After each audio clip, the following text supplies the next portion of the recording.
One Prong! Ah, welcome in, One Prong. Welcome in. Nice to see you. You're first.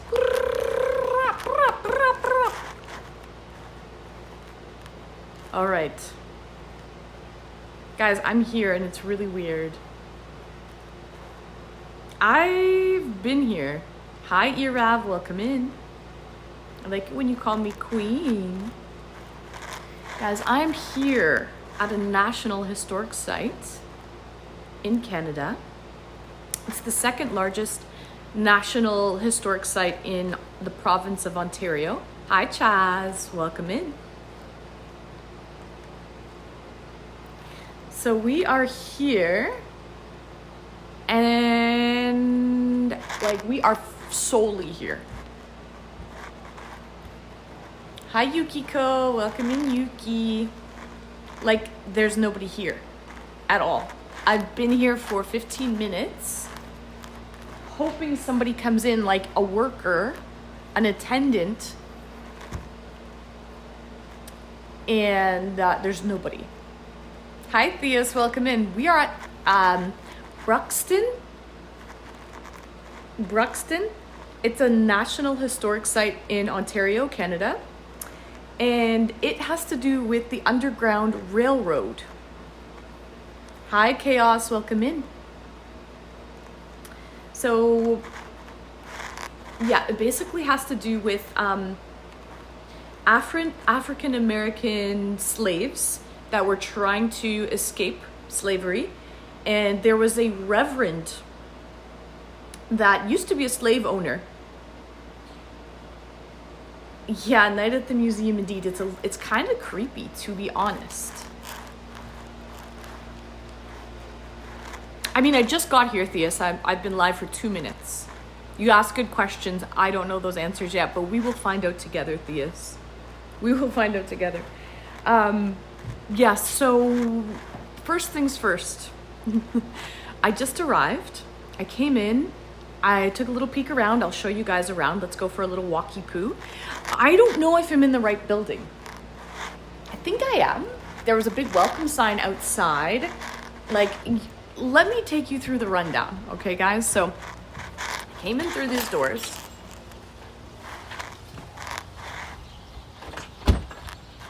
So, this door over here is locked. I already checked. So, this door is locked. This looks to be like the building, like it has like the sign outside and the bell.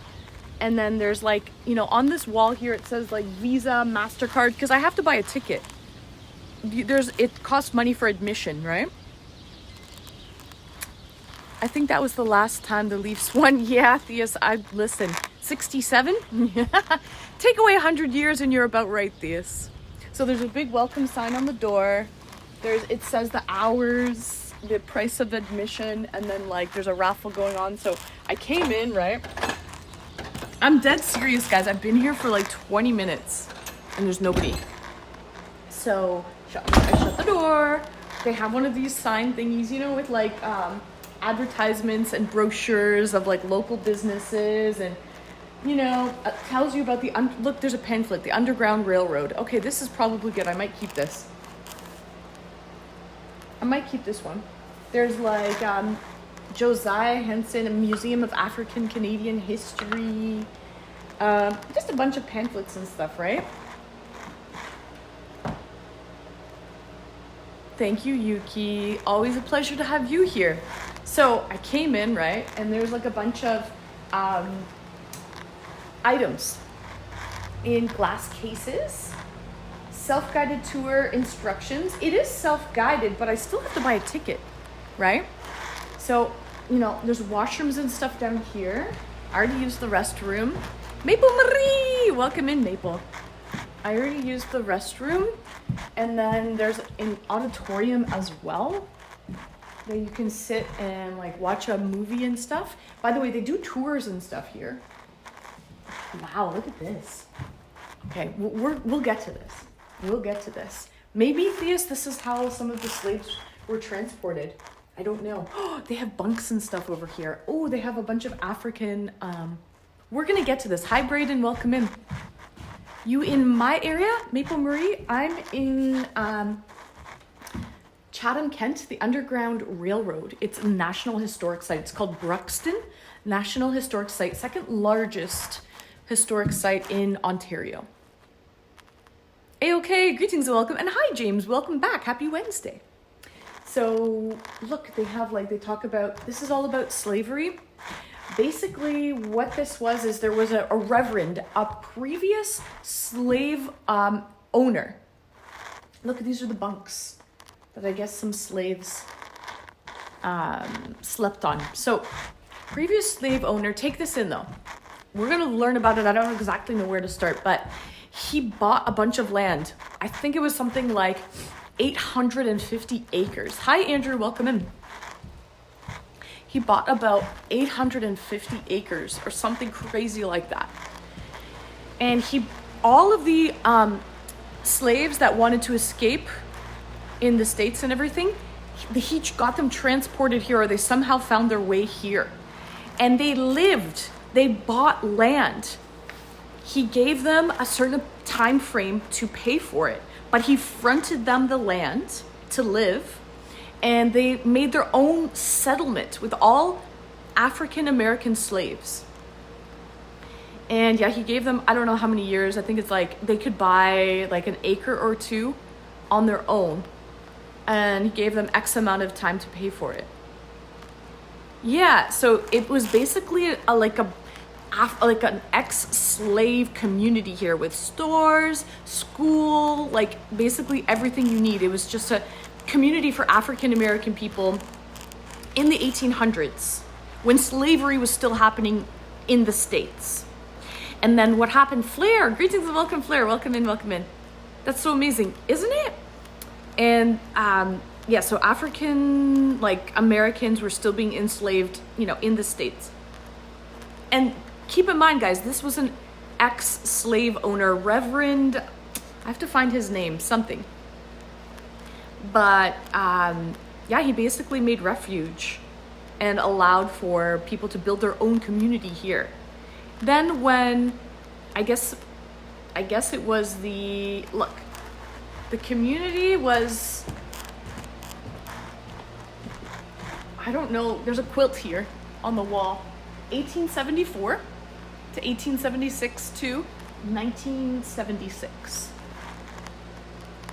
But yeah, it happened in the late 1800s, and then basically when slavery became abolished in the Civil War in the States, basically this community kind of dissolved. It didn't need to be here anymore because slavery was illegal and it was abolished. Slavery was predominantly in the southern US, yes. Yeah, so this was basically what people are saying the last stop in the Underground Railroad. So if you wanted to leave, oh my God, where's Theus? Theus, are you still here? Look at this. Theus, are you ready for this? Maple Leaf Band. The Leafs, the Maple Leaf Band. Speak of the devil. Speak of the devil. So anyways, this was a really nice refuge for African American slaves that wanted to leave if they were able to escape. There were so many last stops I read. There are. This is one of the last stops. You are right. You are right, Maple. Okay, so listen, here I am in another room here, right? So this is like a guest book that you can sign, and they have a bunch of merch. Oh my God, look at these. I thought these were wallets, but these are bottle insulators. Straight out of Bruxton. Guys, this is actually hilarious. Instead of straight out of Compton, this is straight out of Bruxton. Come on. And it looks like straight out of Compton. This is funny. That's actually good marketing. I know! That's actually great. There's keychains. There's a bunch of swag. Postcards. Hats. Okay. But where do I pay? So here's the lady's office, or the man. I don't know who it is. I don't know. I've been in here alone, guys. This whole time, there's nobody. It's like a ghost town. Literally, it's like a ghost town in here, guys. There's nobody here. So this is a person's office. Their computer is on, but nobody's home. Are you home? Let me look in. Hold on. Hello? Hello? Yeah, this is like an office, guys, but there's like nobody in there. And anyways, I didn't pay for my ticket yet. You don't pay. You do pay. The price is on the front door. It says Visa, MasterCard. I think they're on a tour. You're right, because you know what?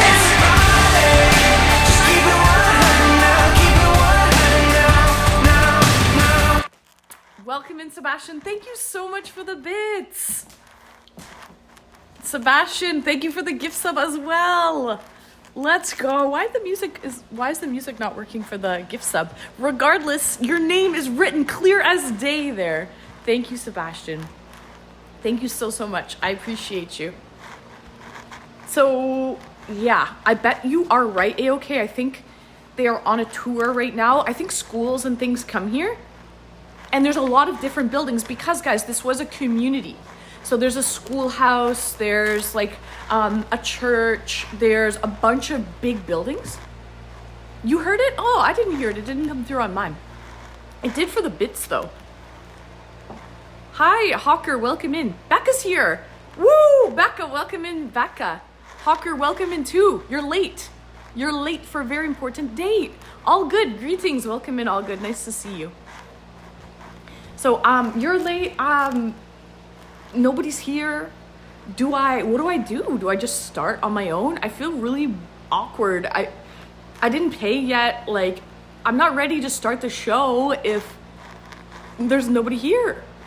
Like, you would think there would be somebody. Like, clearly somebody came here today to turn the lights on and stuff and unlock the door. You can make your own tour. Yeah, I can. Welcome in, Shawl. Nice to see you. I can, but I just don't know where to start. But you're right. You know why? It says right here, self-guided tour instructions. Look. There's a QR code that you can scan for these self-guided tour instructions. Well, not lurking. No, you're not lurking. Welcome in, Becca. I hope you're having a lovely day. A lovely day. Becca. Oh, this light is great. Lighting is on point. Right on. Happy to have you during the work. I know normally Becca lurks during the day because she's currently at work.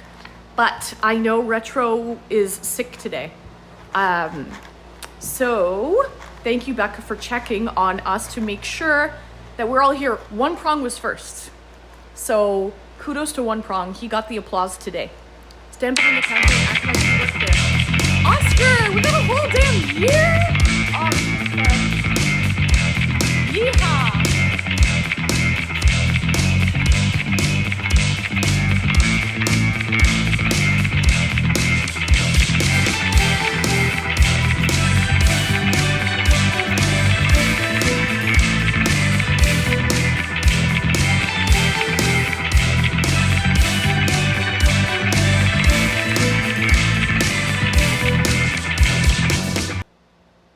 9 Scar, Oscar, you're the bee's knees. You're the bee's knees.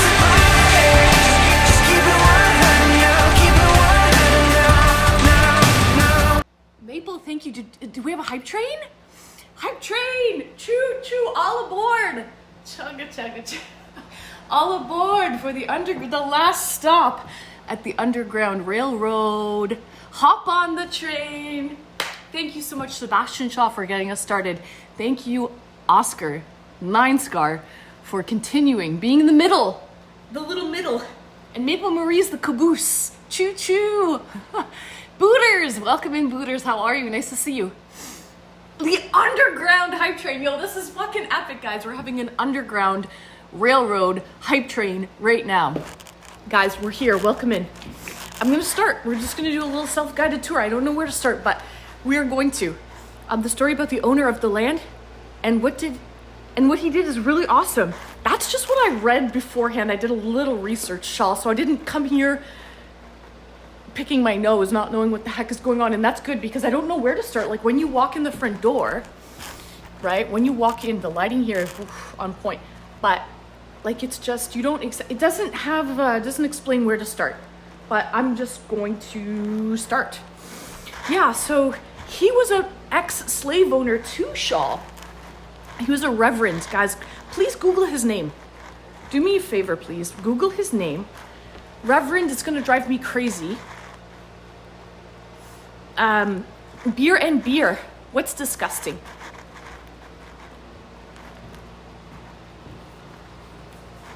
So yeah, please Google his name, Reverend something. What's disgusting? Never mind.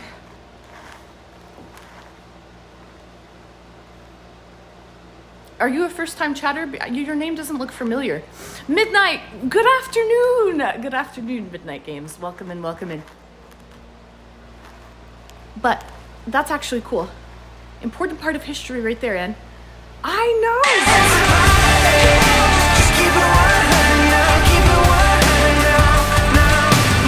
Maple. Marie. Thank you so much for the bits, Maple.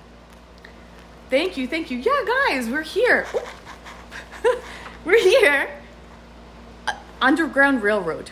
Maybe we can read a little bit about it here. Hi, Tony Soprano. King Reverend William National Historic Person. Is that it? That's not his name. Come on, guys, let's ride the train. Let's get on the underground hype train, super secret. It's what do you call those bars where you have to whisper? Speakeasy? Well, this is the speakeasy hype train. So drop your coat and grab your toes. I'm gonna show you where the wild goose goes. Thank you, Maple. So, guys, okay, this is the speakeasy hype train, okay? It's super secret hype train. Super freaking secret. William King. Oh, Reverend William King. Yeah, I think that's more like it. Super secret speakeasy underground railroad. Shh. Hop on.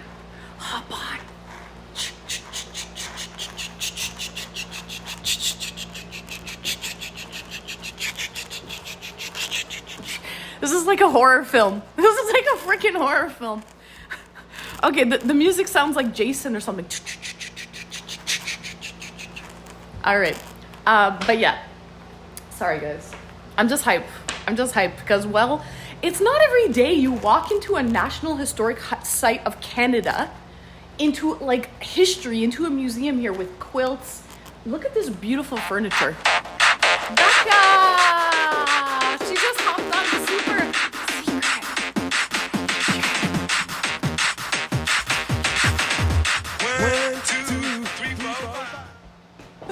Becca, thank you so much for the 5 gifted. She just hopped on the super secret hype train. Becca, thank you for gifting 5. Let's go! But it's not every day you walk into a museum like this, a National Historic Site of Canada. Like, this is legit. And there's nobody here. Like, we literally have the house to ourselves. Look at this beautiful furniture, though. This is just me admiring antique furniture. This is so intricate and delicate. Like, wow. They've got oil lamps on the wall over here. Oh, we finally have somebody. Hello. Do you work here by any chance? I don't, but the guy's coming right behind me. Perfect. How's it going? It's going well. Welcome in. I just waited because I didn't. I appreciate you. I saw another car. I didn't know they brought 2. They're actually just leaving. Is there anything I can help you with? Were you hoping to get a tour and stuff? I would love to get a tour, I can definitely possibly. knock that out. So we're just gonna go to the bathroom. Okay. I'm gonna find a water bottle. Yeah, if take you your want, time. I can meet in that first room. There's chairs. No worries. So just so you know, just so we're all on board, I am streaming right now, if that's okay. That's completely fine. Okay, perfect. Just wanted to make sure. Awesome. So I'll be right back. Okay, thank you. Woohoo! Guys, we're gonna get the VIP service. Yes, the VIP service. And he's cute too. He's cute as well. Oh! So, I think we do. We have to. Well, listen, we're on a hype train right now, Theus. We're on a hype train right now, so we need a ticket. All aboard! All aboard!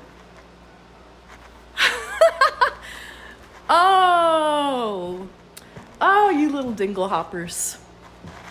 You little. Let me get my lip balm. Let me get my little lip balm here, okay? So, The love train. Hop on. Hop on. Let's go. The more the merrier. Wait a minute. One, maybe two. Maybe two. You know what I mean? Jelly bean? Let me put some, I don't want to put my purse on the table here because it's like a glass countertop, so I don't want to put my purse on the table. So, hi Casey, welcome in. How are you? Whenever you're ready, you can go in. Oh, perfect. Canuck Paul, welcome in. You're just in time. Vortec, welcome in. Guys, we're here at a National Historic Site of Canada.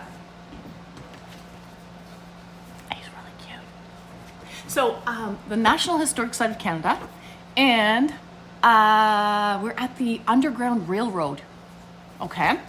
It was a last stop for the Underground Railroad.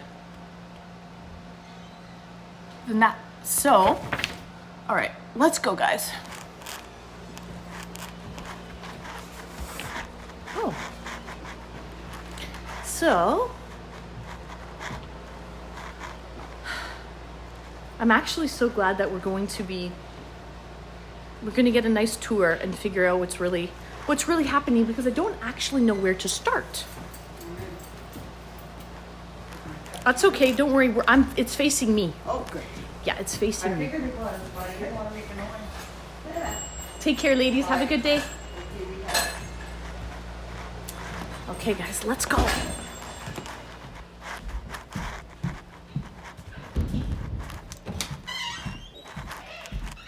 Okay, so what's the live stream for? It's for Twitch. I love it, okay. Yeah. All right, so let's see here. So, nice to meet you. My name is Anne. And nice to meet you. I'm Ricky. I'm the assistant curator at the museum. Where are you traveling from? Close by, in around Chatham. Around Chatham? Okay, I love it. Yeah. All right, so I'm the assistant curator at the museum, and I'll be taking you through the tour today. The way it's going to work, we're going to be in this first room here, where we're going to get an overview about the Buxton settlement, kind of how it came to be, and then we're going to dive into the African slave trade in the Middle Passage, and then we're going to make our way into the second room, where we're going to learn about the Jim Crow era a little bit, talk about the sleeping car porter position, check out some of the veterans of Buxton. We'll talk about the bed set we have out there as well. And then we'll go into the third room where you can do the payment for the tour. Yeah. And I'll take you outside to the cabin, the barn, and the schoolhouse as well. How long does this take approximately? Probably be about an hour to an hour and a half. I can be quicker if you need. No, that's fine. Okay. That's perfect. First question for you. So I looked online that this is the second largest National Historic Site in Ontario. Yes. What's the first one? I have no. I just found that out the other day. We were doing a lecture for the University of Windsor, and my boss mentioned it during it. And I was like, oh, I had no idea. Yeah. So that's new to me as well. I know Chatham-Kent's actually like the 9th largest town or city per square kilometer in Canada. Wow. So like we have a lot of land out here. Yes. With Yes. that in mind. So I'll go in with the tour then. So the Buxton Settlement, it was founded in 1849. It was founded by a man named William King, who was an Irish Presbyterian man born and raised. He left Ireland around the age of 21 after he received a classical education. At that point, he decided to move down to the United States, where he pursued multiple different careers. At first, he was a farmer, then he became a teacher, and then he settled on being a Presbyterian minister. During all these career changes, he actually acquired 15 enslaved individuals. Through those means was through purchase and through inheritance. During all these career changes and life changes. In Ireland, he acquired them? No, so this was in the United States. So he first moved down to the United States. He was originally, I believe it was in Ohio, and then he eventually moved down to Louisiana to be a teacher. And him being a teacher, basically in a huge plantation community where he married a plantation owner's daughter. And all these things happened where she ended up passing away along with her father as well. So he inherited about approximately 8 slaves from them. And then he also purchased a select amount of slaves to help him out around his teaching and farm. And then also a couple others while he was purchasing the land out in Buxton to have him come and live freely. And so... So he had around 15? Yes. Okay. Perfect. And so at the career choice of a Presbyterian minister, he feels that he can begin making change in the world that he's always wanted. And so he decides to make this plan where he was going to purchase land out in Canada, and as we know at Buxton, and have these individuals come down here and live freely. And so he purchased 9,000 acres of land out here in 1849 for $4,000, actually equates to $120,000 in today's value. So it was a really good deal. 9,000 acres of land here. There is a lot of land. It is Canada, guys. So 9,000 acres of land, and sorry, it worked out to $120 an acre No, $120,000 in today's value. And so for 9,000 acres. Yeah. Wow. And so he would create a plan where he would distribute it to only black individuals, and it would be sold at $2.50 an acre, and they would be given 50-acre plots. And they would be given 10 years to pay it off at a 4% interest. And so that's kind of how the settlement came to be. It's a very quick overview of it. As we go on throughout the tour, we're going to learn more about some of the notable settlers and some of the rules and regulations that made this settlement one of the most successful black settlements in all of Canada. But before we do that, I can have us take a look at that map on the wall over there. Thank you for the bit. I love it. Okay. Woohoo! We like it. We like it. We need to go back in time and buy land. Yes, we do, Shaw. Because Lord, it's very unaffordable at this point, isn't it? $120,000 for 9,000 acres, and that's with the like current day exchange. Yeah, that's wow, with with the that's crazy. That's crazy. Ash, greetings and welcome. How are you, Ash? Guys, I forgot your name. What is it? Ricky. Ricky. Okay, I'm Ann. Nice to meet you, Ricky. Okay. So we're going to start diving into the African slave trade in the Middle Passage. This is a little bit more of a graphic-heavy content area. Is that okay? This. How graphic? We'll talk about deaths and some of the conditions that they were living in on the. That's ship fine. and so on. That's fine. As Okay. long as it's not gory to look at. Is it gory? No gory pictures. Okay, we're fine. Yeah. Okay, cool. So what we're going to be starting out by looking is this map over here. And so what this is trying to discuss and show you is the entirety of the African slave trade during its 370 years in transaction. And so looking here, we can see the thickest amount of arrows going towards the direction of South America, the second largest going into the Caribbean island. We see perhaps the third largest amount going into Europe, and then maybe the fourth amount going into North America. And so a big misconception about the African slave trade is that it only happened in the United States and in Canada. And looking at this, we can see that its most prevalent area was actually in South America and in the Caribbean island. Do you have any guesses as to why that might have been? There's a variety of reasons, but there's a specific one I'm looking at. Harvesting sugarcane and things that can Yes. grow in tropical areas. You are on the right track. So as many of us know, in North America and the United States, there were sugarcane plantations and so on. So that was something that was happening here.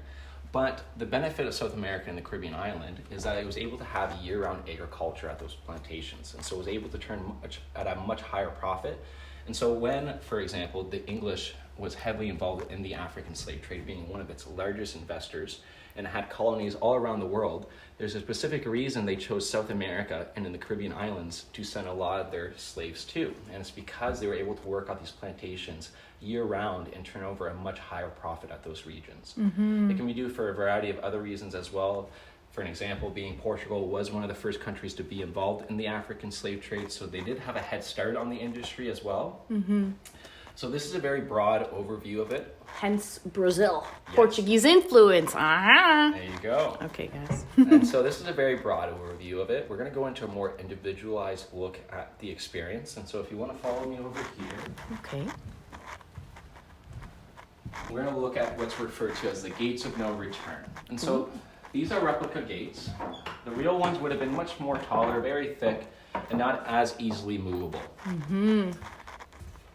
They would have been at a castle-like structure somewhere out in Africa, where they would have held slaves for a prolonged period of time while they were waiting for the ship to arrive to transport them to the New World.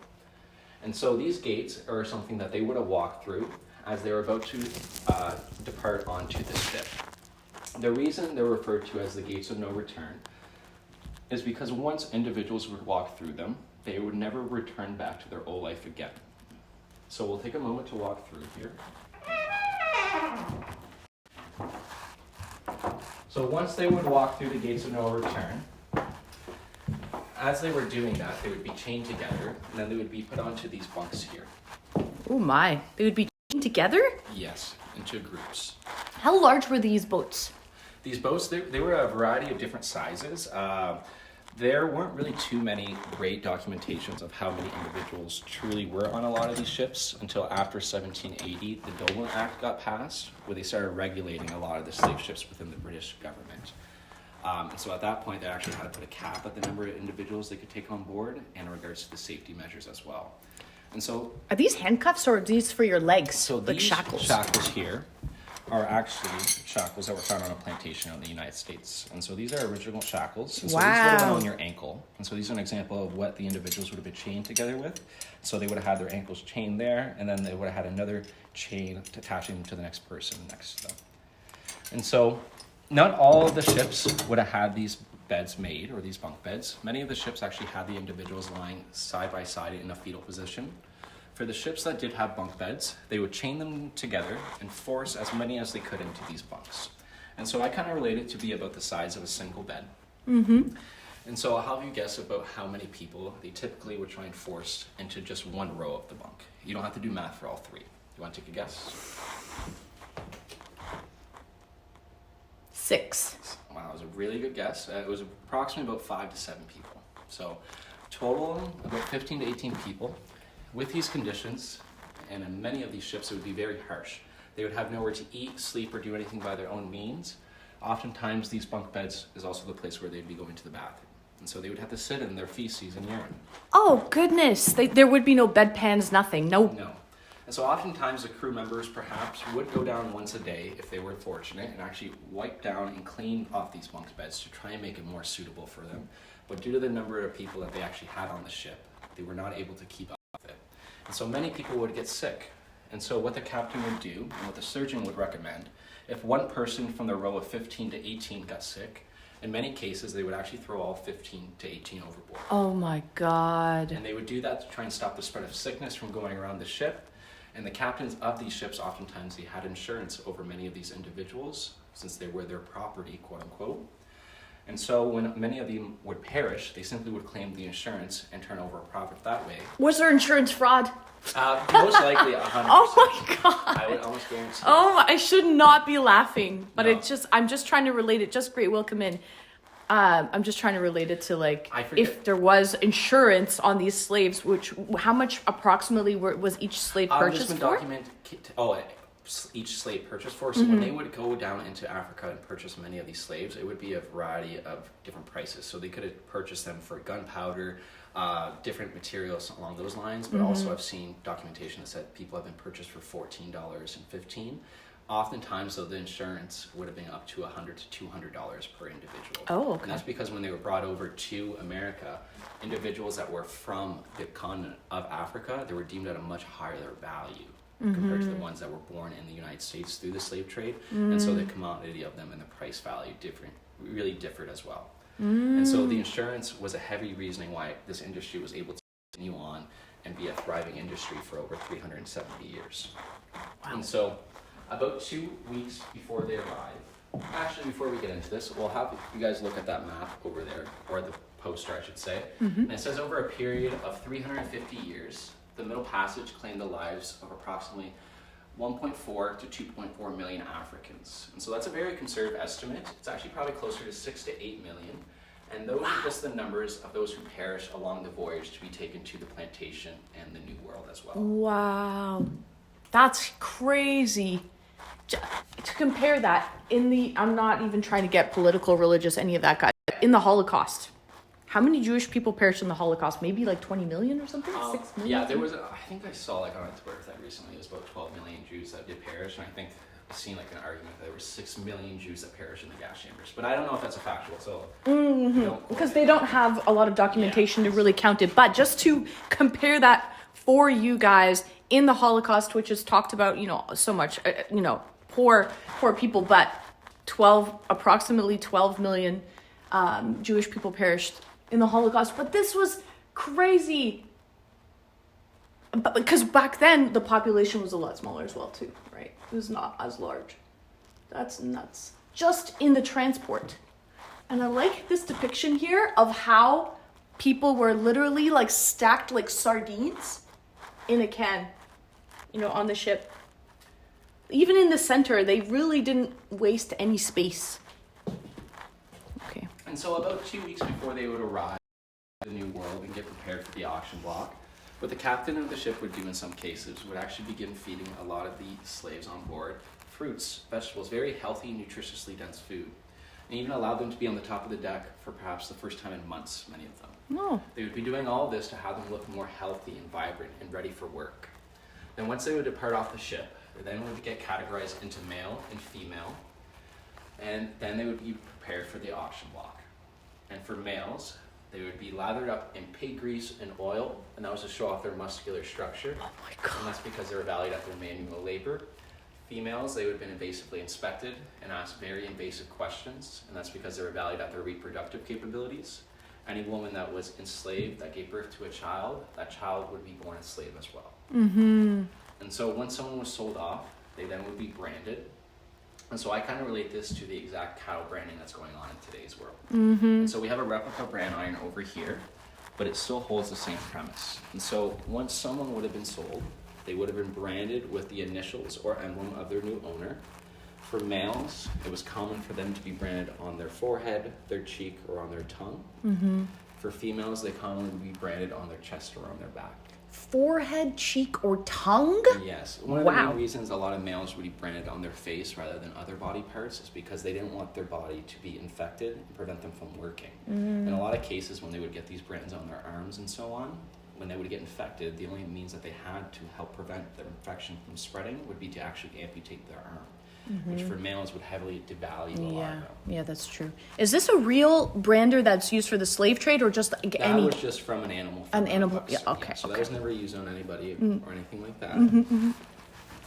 So now what we're going to transition into is to talk a little bit about the plantation, in particular talk about what would happen to runaway slaves. And so this is a picture of Wilson Chin. It's actually a gentleman that lived here in the Buxton settlement, and he earned his freedom fighting in the Civil War.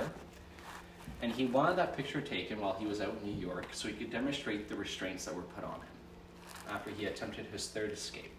And so what we can see there is a neck collar that we have replicas of over here. They weigh approximately about 25 pounds. And inside of that jacket that we can't see is a metal pole going down his legs to a hinge at his hip, to a metal pole going down his legs to the shackles at his ankles. So that hinge at his hip actually allows him to continue to bend over and work in the fields, and just to immobilize him so he cannot run away. And if you Wow. actually look closely here, you can actually see the brand that left the scarring on his forehead as well. And so with this device, this is not something that he would simply just have to wear for a couple of days or hours. This would something that would be for weeks to months at a time, that he would have to sleep, eat, and work in this device. Wow, it's pretty heavy too. Yeah, so they weigh approximately about 25 pounds. Wow.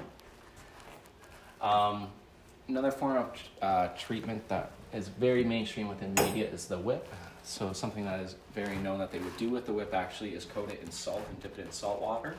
And that's because, one, they believe that it was actually cleaning out the wound, but they also want it to be more painful. And that's because they wanted to instill that fear, but not prevent them from working. Now we're going to be talking a little bit of some legislation acts. Have you ever heard of the Fugitive Slave Act before? Never. Never. Chat, have you ever heard about the Fugitive Slave Act? To be honest, Ricky, you're very informative. I didn't know about a lot of this stuff. Like, I know, I've heard before that slaves were, treated like cattle, and things like this, but I never really knew into what detail.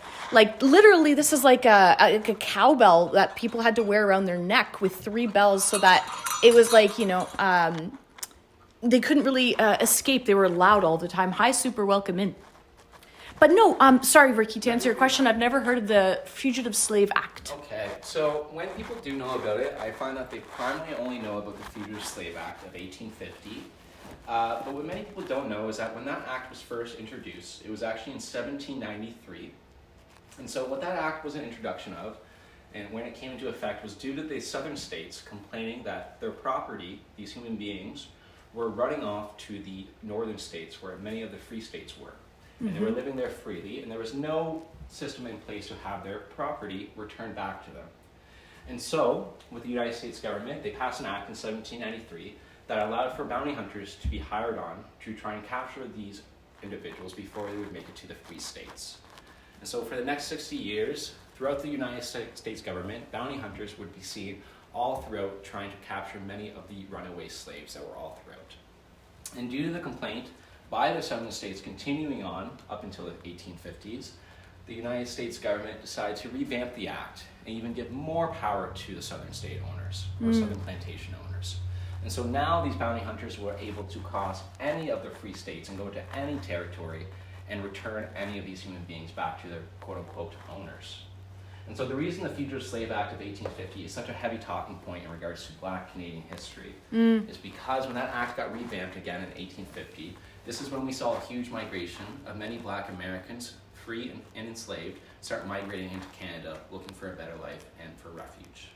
A prime example of a family making their way into Buxton is the family over here. And so the road that the museum is named on is called A.D. Shadd Road. And so that's this gentleman here. Yep. His name is Abraham Dorr Shadd. Ah. He was born a free Black man out in Delaware. He was a very successful farmer out there.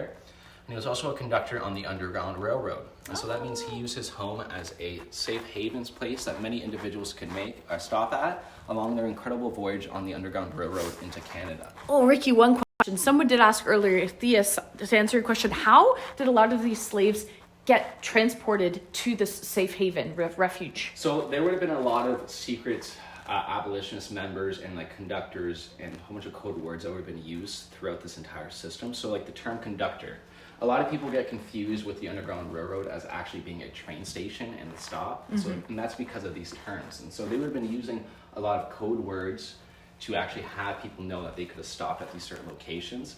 And so, for example, just as a figuratively speaking, let's say there was an individual that was trying to make their stop along the Underground Railroad.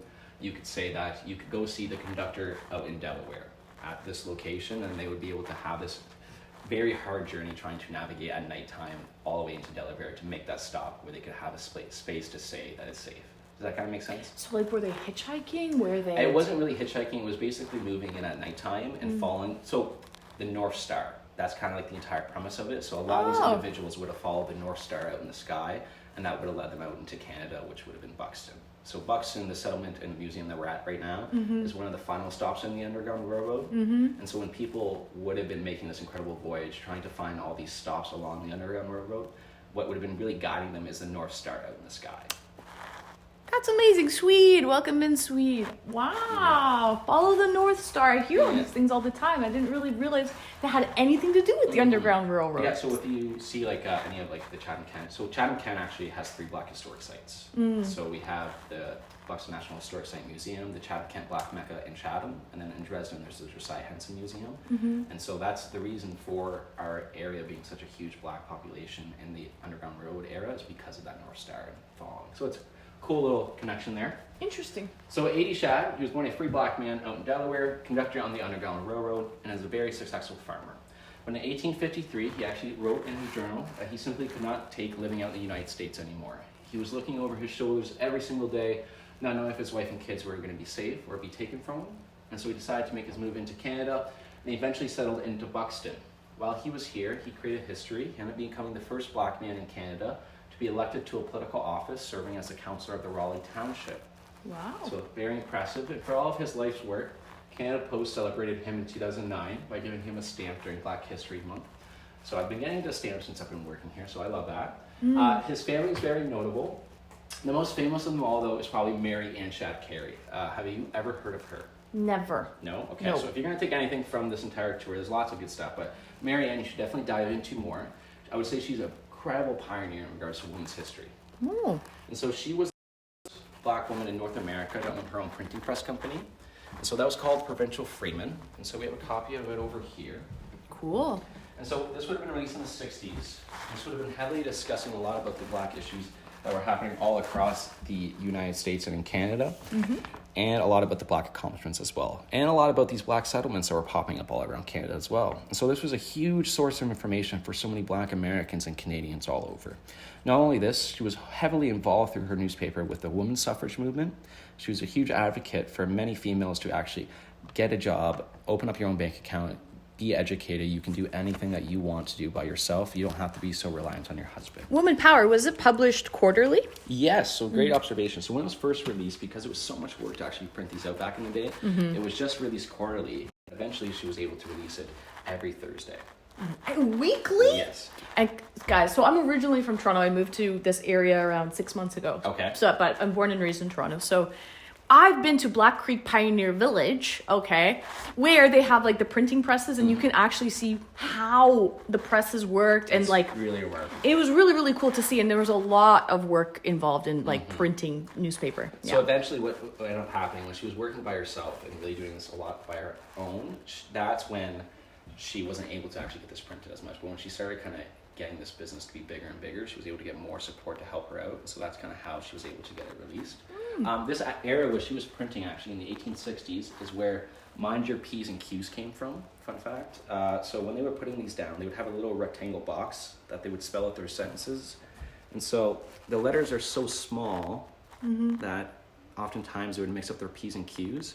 And so that's where the era Mind Your P's and Q's came from, because not only would they be so small that they would mix them up, but they also have to spell out their sentences backwards, which is pretty insane. You really Wow. take into account. That's cool. And so not only did she make history of being the first Black woman in North America, first woman in Canada to own a printing press company, she also became the second Black woman in the United States to earn her law degree from Howard University. And so Howard University was predominantly an all-Black male university. And so she constantly applied throughout her entire life to be admitted in there, but because she was a woman, she was being denied. And so when she was finally allowed into the university and she earned her law degree, the first thing that she did was actually sue the university for discrimination all those years, and won the case as well. Wow. The university that allowed her in and gave her the law degree, she sued them. Yes. That's the first thing she did. Wow. Okay. By the way, where's Howard University? Is that in like Georgia or Washington. Washington. I am so geographically challenged though. Don't trust me with that. Okay. I'm just taking a guess because I know she had a lot of work out in Washington with the cherry block, so that's why I'm taking that educated guess there. And so this year, Canada Post actually celebrated Mary Ann for all of her accomplishments by giving her a stamp during Black History Month. So again, I love stamps, so I find it amazing. But this is very notable because it's the first father-daughter duo to be on the Canada Post stamp that's not part of the royal family. So it's pretty notable. Wow. Yeah. So that's kind of my entire spiel for the first room. Do you have any questions before we make our way into the second? No, I don't think so. And I was giving you guys a lot there, so. Oh, but that was great. That was very informative. Sandal alerts. How come that didn't work, Con? Welcome in, Con. Con's trying to use bits to make farts, okay? Okay. Oh, excuse me. I apologize. Girls don't fart, okay? Girls don't fart. Okay, so... But yeah, this is very informative. Wow. Yeah, there's lots of stuff to learn, that's for sure. Awesome. So what we're going to talk about next is the Jim Crow era. It's going to be a lot more impressive. That's fine, yep. So we're going to talk about next is the Jim Crow era. Okay. It's one of my favorite discussions to talk about here, especially when we get a lot of Canadians that come to the museum, because I find a lot of Canadians actually don't know much about the Jim Crow era. They actually look at this as primarily an issue that was happening in the United States. Not a lot of people realize that this was actually something that was heavily prevalent in our own communities in Canada. And so the Jim Crow era started around the 1877, ended around the 1960s, even though a lot of its prevalence still carried on. And so this is where we saw an introduction of a lot. Don't say the word with the R, No, though. Okay. no, Okay. don't worry. Okay. This is where we saw a lot of its racist introduction of media targeted towards Black individuals. And so we see a lot of exaggeration of a lot of their physical characteristics when they're trying to target the Black audience, trying to mock a lot of them. They would even misspell a lot of their advertisement targeted towards Black individuals as well. And that's because they viewed them as uneducated and unable to spell. This is also where we saw minstrel shows popping up all across Canada and the United States as well. This is a performance that would have been made or had by a white man that would have been painting his entire body black, trying to depict himself as a Black character, singing, Blackface. dancing, trying to entertain the white consumers. Yes, exactly, blackface. An example of blackface is Aunt Jemima. So when that first started out, it was actually a white man that was painting his entire body black. And eventually they did hire on a Black woman for the role. It still was embracing the role of a Black woman in the role of servitude. And so that's kind of the dark history with Aunt Jemima. That's why it got canceled, right? Yes, I didn't realize, I didn't understand why originally it got canceled. By the way, 52% of my viewers are American, so they might know, chat. Are you guys familiar with the Jim Crow era? Because I don't think we learned about it much in Canada, but you may learn about it more in the States. Chat, do you guys know the Jim Crow era? One's in chat if you know. Okay. Yeah, so like the minstrel show was something that was happening all across Canada, in Chatham, Toronto, all over. We even saw some communities in Canada become sundown towns as well. So if you don't know what a sundown town is, that's a community that would have put a curfew on black individuals. If they were out past sundown, they would have been taken to jail, arrested, or fined. So a lot of people are shocked to find out that Chatham was a sundown town at one point. It wasn't until 1967 that they officially took it off their legal books, where black individuals could walk at any time of the day that they wanted to. So that was 67? yeah. So that was not too long ago. No. And this is in a community that has a very significant black history as well. So Yeah. it's always very shocking to me. Yeah. Also from Chatham, Kent was the Hugh Burnett case. So Hugh Burnett was a black man that was born and raised in Dresden. In his adult life, he decided to move down to the community of Windsor. And while he was there, he actually created and became president of the National Unity Association. And so this was a group of black males that were from Windsor to London, Ontario. And their entire objective in the 30s and 50s was to advocate for black rights. And so in Hugh Burnett's home community of Dresden, he heard that there was a restaurant that was not allowing any black individuals to sit down and eat at. And so Hugh Burnett ended up creating Canadian history by being one of the first black men in Canada to fight for his right to sit anywhere at a restaurant and not be denied access to any of these buildings. And so it got nationwide press, and the reason I found out about this case isn't because we have an incredible book or anything like that, is I was going through an old scrapbook that was made in the 40s and 50s from a woman out in Buxton. And so she documented this entire case when it was developing in Canada. And it was so interesting because it was basically cancel culture back in the day. There was people from all over Canada writing all over saying how horrible the community Dresden is. They're so ashamed of having a community like Dresden in our country that was such a safe haven for so many black individuals, and so on and so on. And then eventually a man from Dresden writes back and he tries to justify a lot of the racist actions that have been happening in Dresden. And he says, I am tired of all this backlash we're receiving. He says, I think that it's time that you guys take a look at your own communities. We're a far progressive community compared to a lot of yours. And he starts naming a lot of the surrounding communities. And he says in Wallaceburg at this time, if you were a black individual in the 50s and 40s, you were not allowed to own land. He's like, why is no one talking about that? He says, and the Chatham Capitol Theater at this time, if you're a black individual, you had to sit in the bleachers. So you're not allowed to be on the main level. It's like, why is no one talking about that? And he continues name dropping all these other smaller communities in southwestern Ontario that are really suffering with a lot of these racist laws that no one was paying attention to either. And so I think it's a prime example that even back then in a lot of those Canadian communities, not a lot of people recognized what was going on to oppress a lot of the black individuals that were living in those communities because it wasn't affecting them. And so I feel like that's a huge reason why a lot of this history in regards to Canadian Jim Crow history has been lost and forgotten, is because not a lot of people actually recognize that it was happening in their own community. And it's such an important thing to have a good understanding on, because this is where a lot of our racist ideologies stem from, is from the Jim Crow era that we have. So that's kind of my entire spiel on that. Do you have any questions? No, I don't think so. Very interesting, though. Ah, so this is why Aunt Jemima got canceled. I never really realized why the name changed and why she got canceled. I just thought it was like cancel culture. And also, I'm pretty embarrassed to say that Trudeau, Prime Minister of Canada, he got, for a Halloween party back in the day, Golly dolls, is that what they're called? Yeah, there's that bottom line. These are Golly dolls, you're right, Super. What about Uncle Ben's rice? I don't know. But Trudeau he dressed up as like, he painted his face black back in like university or something for a Halloween party.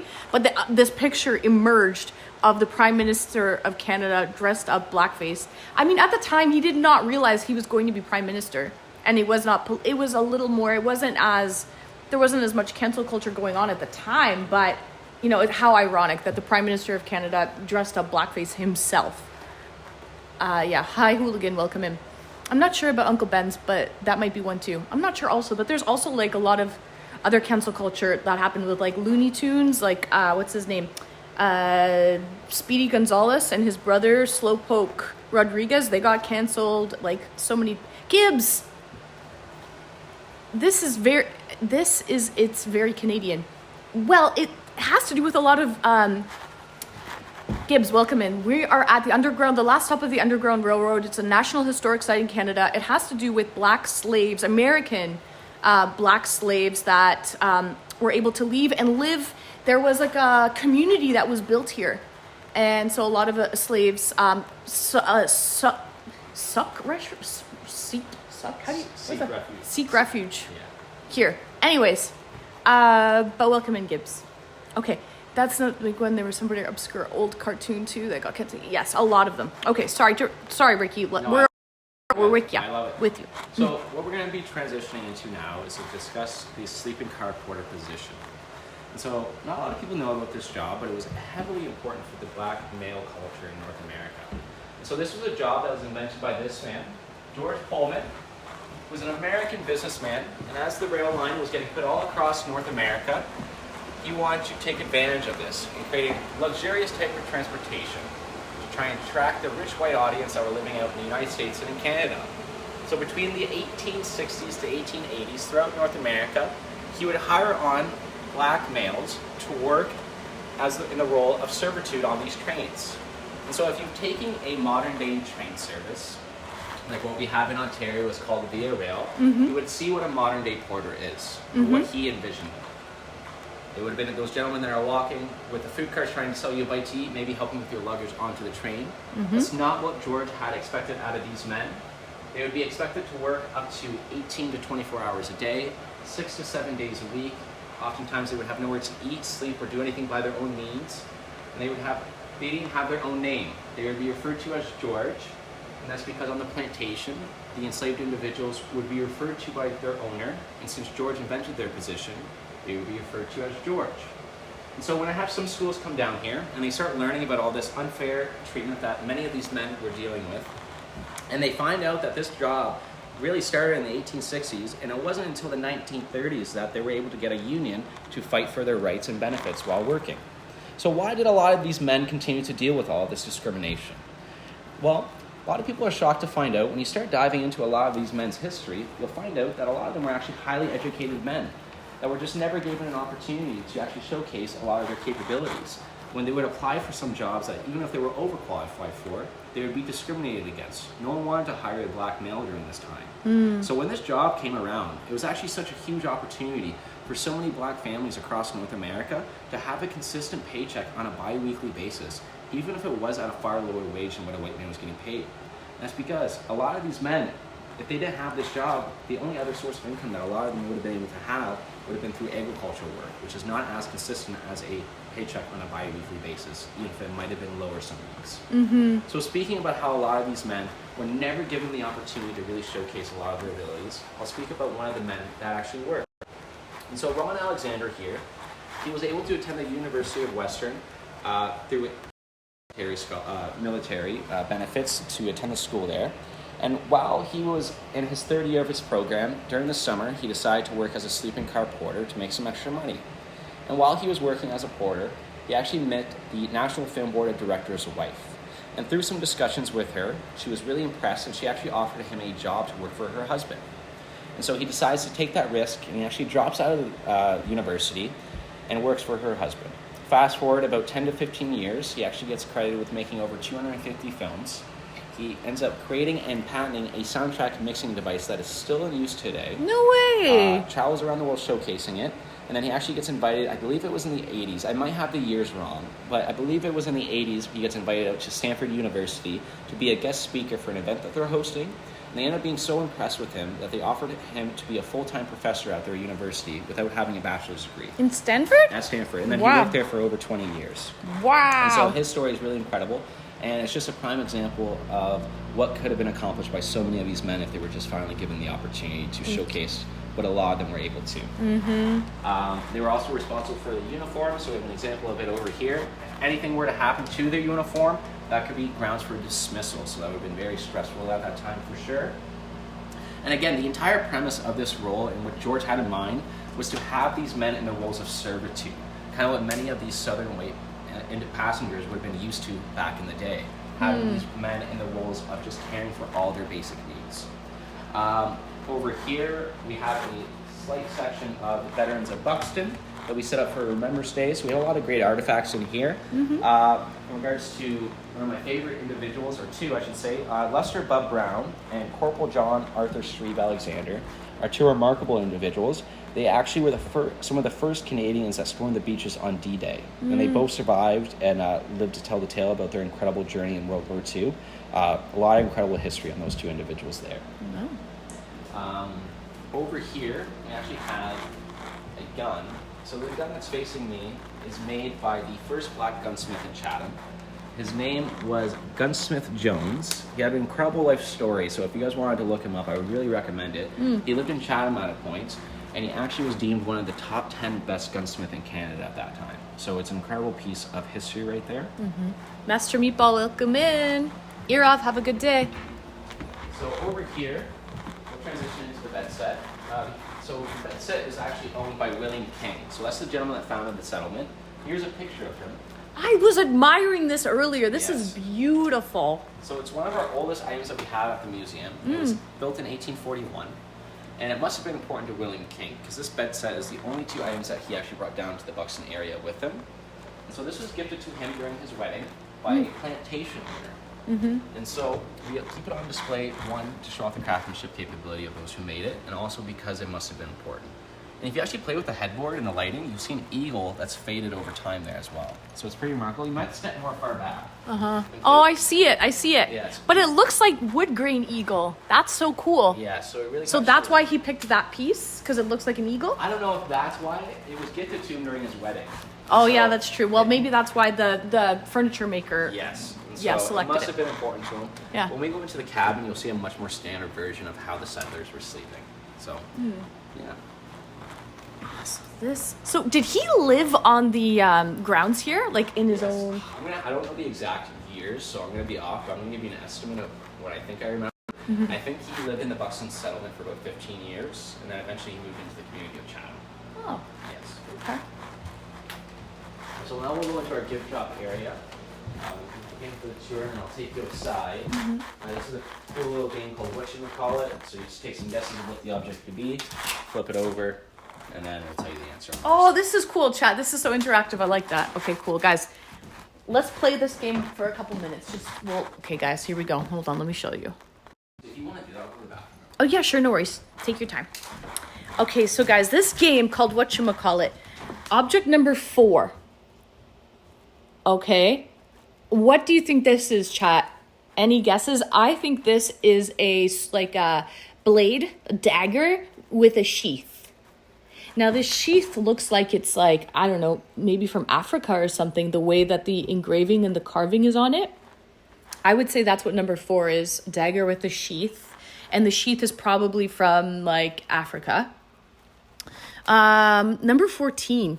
What do you think that is? I think that's a piece of farm equipment that's like to sow the earth.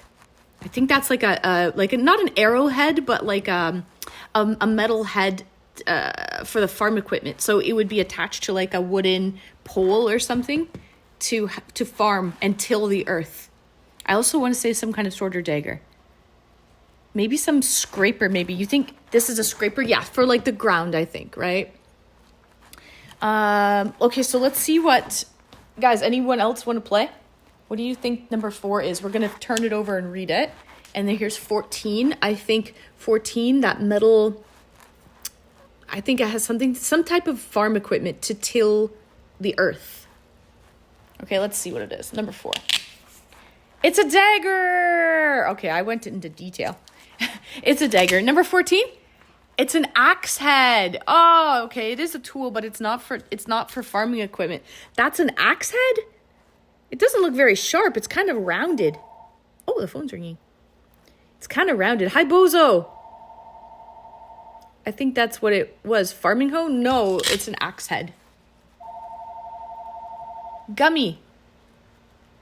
The thing next to the dagger, I think, was believed to use it as a torture thing to pull people's tongues. Became dull from the centuries? Probably.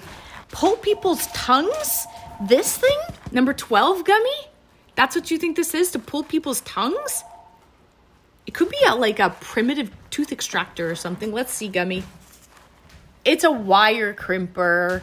Okay, it's not. It's a wire crimper. This is to pour... I don't know, molten metal or something? Number 11? Number 5. Oh, number 5 you think is to pull people's tongues?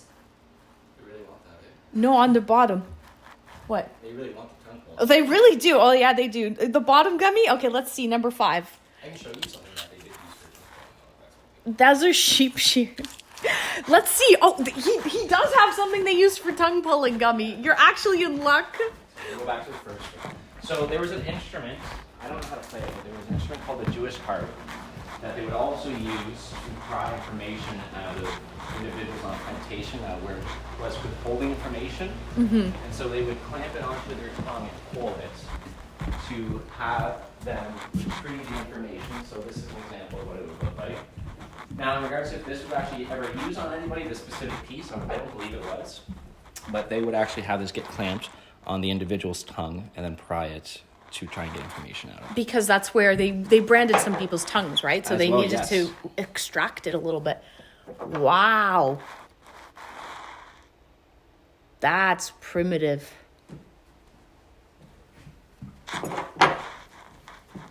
Did a lot of the slaves fight it a little bit? Like, say they were getting branded and stuff, would they fight and bite and stuff, or would they just kind of just take it? There were a lot of rebellions, and that's very heavily documented because there was a huge fear with a lot of these colonizers over these slave rebellions that were happening. But in a lot of cases, what would happen is that they would have this. If they were fortunate, it would be just 3 months voyage to these new world where they'd be sold off to the plantations. But sometimes it would be even up to 9 months. So by the time they get to these auction blocks and they would be getting branded, they would be so morally defeated and so low on seeing. They would be seeing so many people that they just got close to and got to know on these ships pass away.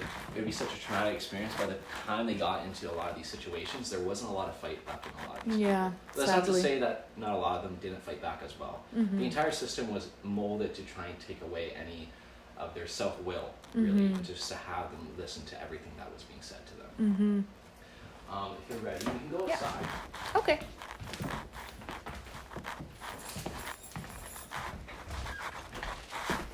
I have to say too, I'm very happy with the internet here, with the service. We're on LTE 5G here. I was getting worried for you, honestly. Seriously, I know, because there's some places around the area, because every Wednesday I do an IRL stream. Okay. So I stream 5 days a week, but on Wednesdays we do a little field trip.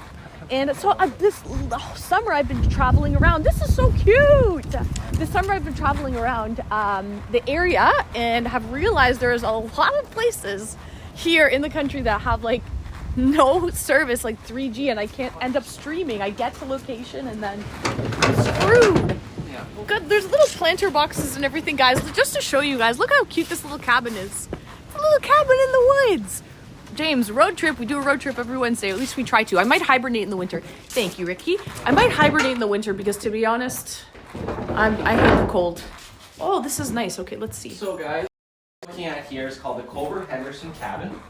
This cabin was built in 1852, but it was actually lived in until 1980, incredibly. Wow. It was about 2 miles down the road over there, and then we had it moved to the Buxton settlement around the early 2000s because it was the oldest cabin in the area, and we wanted to renovate it to look the way it would have been when it was built in 1852. The reason we did that is because when the settlers here were building these cabins, they had to abide by strict rules and regulations. The reason for this is because when the settlement was getting founded, William King and the settlers here received a lot of backlash from the surrounding communities. If you guys want to dive into a politician, you should dive into Edwin Larwell. He was basically one of the first known racist politicians in Canada. He was from my community of Chatham, which is pretty remarkable. And so he was telling a lot of the community members that if this settlement came here, it's going to devalue your property, the crime rate's going to increase, there's nothing that they can do on their own. They're going to be very dependent on us to help them be sufficient. And so William King put these rules and regulations in place to show everyone that given an opportunity, Black individuals can do anything that anyone else can do. And he also wanted them to take a lot of pride of their homes as well and live here forever. So when they were building these cabins, they had to be at least 18 by 24 by 12. They had to be at least 33 feet from the road. You need to have a picket fence surrounding your cabin with a vegetable garden, and you need to have at least 4 rooms on the inside. And so there were no simple structures being built here. The condo board was very strict. Yes, and so those were just the minimum requirements that had to be met. And it's incredible that they were able to build such long-standing structures as this cabin was able to be standing for over 100 years. My favorite thing about these cabins being built, though, is how it was an entire community coming together to build them. So I don't know if you had an opportunity to check out the bell in front of the museum. So that's a replica bell. It's called the Buxton Liberty Bell. The original is down in St. Andrew's Church in South Buxton. But that bell was originally donated to the community in 1850 from a town in Pittsburgh.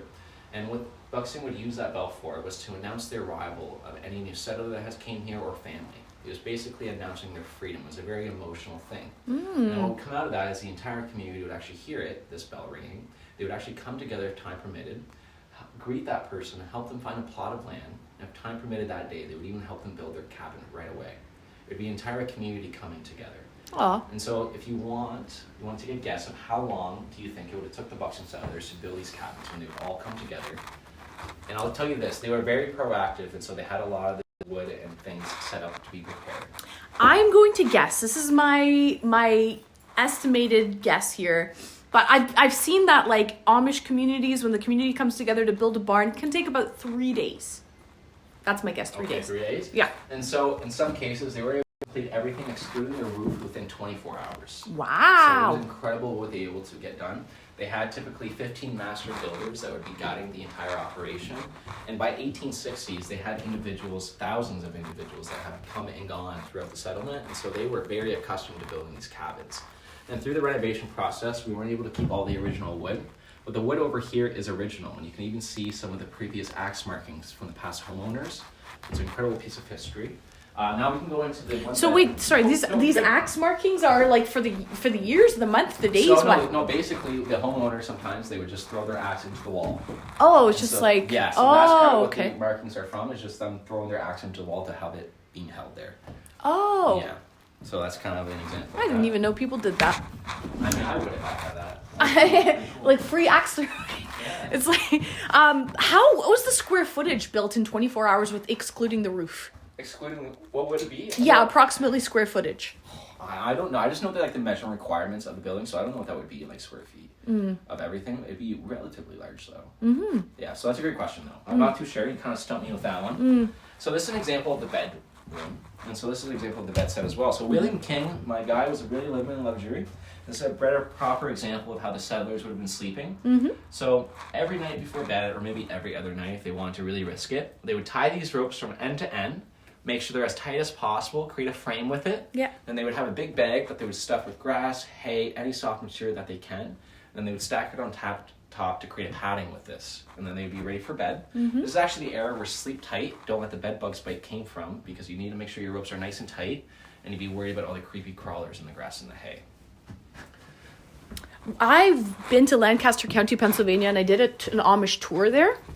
And they showed me the beds there, and these are like Amish like homes. Well, it was like not a real home, but because it was very touristy, you know. But this is like how Amish people live today, and they have the ropes still to the day Amish people live. They have that. It's pretty remarkable, honestly. Yeah. And so in here we have a variety of different items that were just kind of staple points throughout the eras in Buxton. So we have a butter churner over there to make butter. Oh, cool. We have some kerosene lamps over here. That would have been a primary light source back in the day. If you look into a lot of these smaller communities in the newspapers, you'd be shocked by how many house fires there were back in the day. It's because of kerosene lamps. This is an old iron press. This right here is a handmade press that was used to store flour and whatnot. It's one of my favorite things in here. I find it amazing. I used to work at a furniture store, so I was really bad at building furniture. So I appreciate that. This is a 19th century vacuum. It was pump action. Did not work very well. It was more of a luxurious item to have in your household. They were way better off brooming and sweeping, but a lot of people still got it just to show off that they had a little bit of money. Over here we have a device that was used to make ice cream. This is a little bit of a newer model of a butter churner over here for larger quantities as well. This is a 20th century washing machine. So that would have been awesome to use, especially since if you did not have that, you would have been having to use a washboard over running water, or you could even use this. So this is not a plunger, it's metal. What you would use it with is a bucket of water, get some soapy water in there, put your dirty clothes in there, and then you could use it like this to agitate the clothes, or you can actually just plunge it. So this is called an agitator. All these cabins, they typically would have been made with ash wood, and so ash wood, I guess, is very good at insulation, so they would have had these fireplaces going constantly to keep this at a warm temperature, and then that ash wood would have done a great job holding that temperature as well. Now, if you're ready. Is ash hardwood? I think it is, eh? I believe so, yes. And if you're ready, we can go over to the barn. Okay. This is actually cute and cozy. I like it. It's very It's cool. just a little cold today, but I know. the schoolhouse is heated. It's okay. I'm wearing a sweater. It's funny though because last Wednesday I went to the beach. It was 20 degrees. Yeah, it was 20 degrees. So, yeah. Yeah, around the area there. Yeah. Mm-hmm.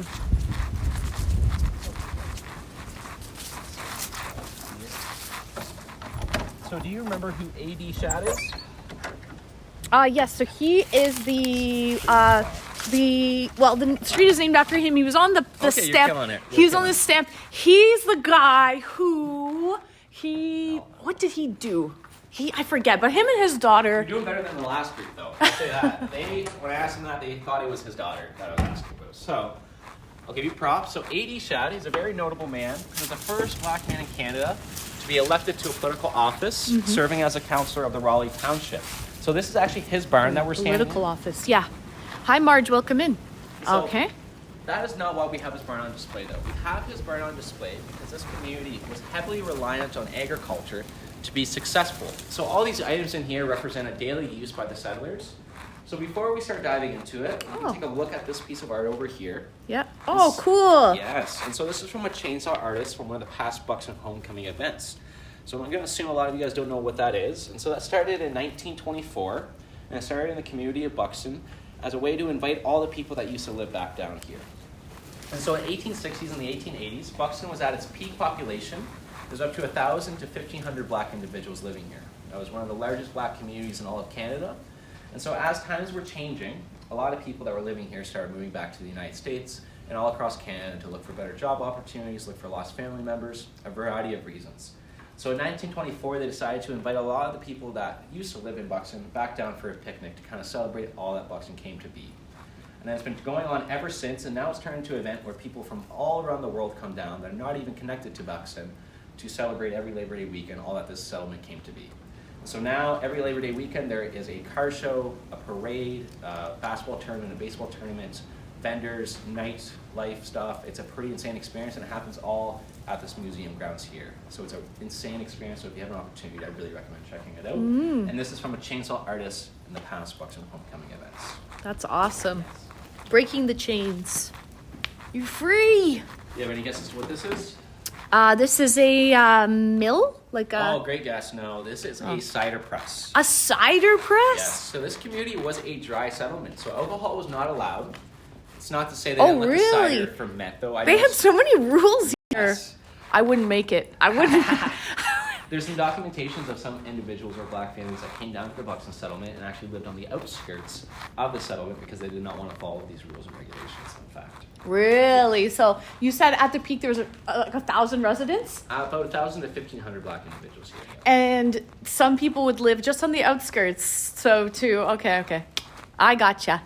So over here, we have a horse ox powdered cedar. I love this device. I feel like it would have saved so much time back in the day compared to some of its earlier models.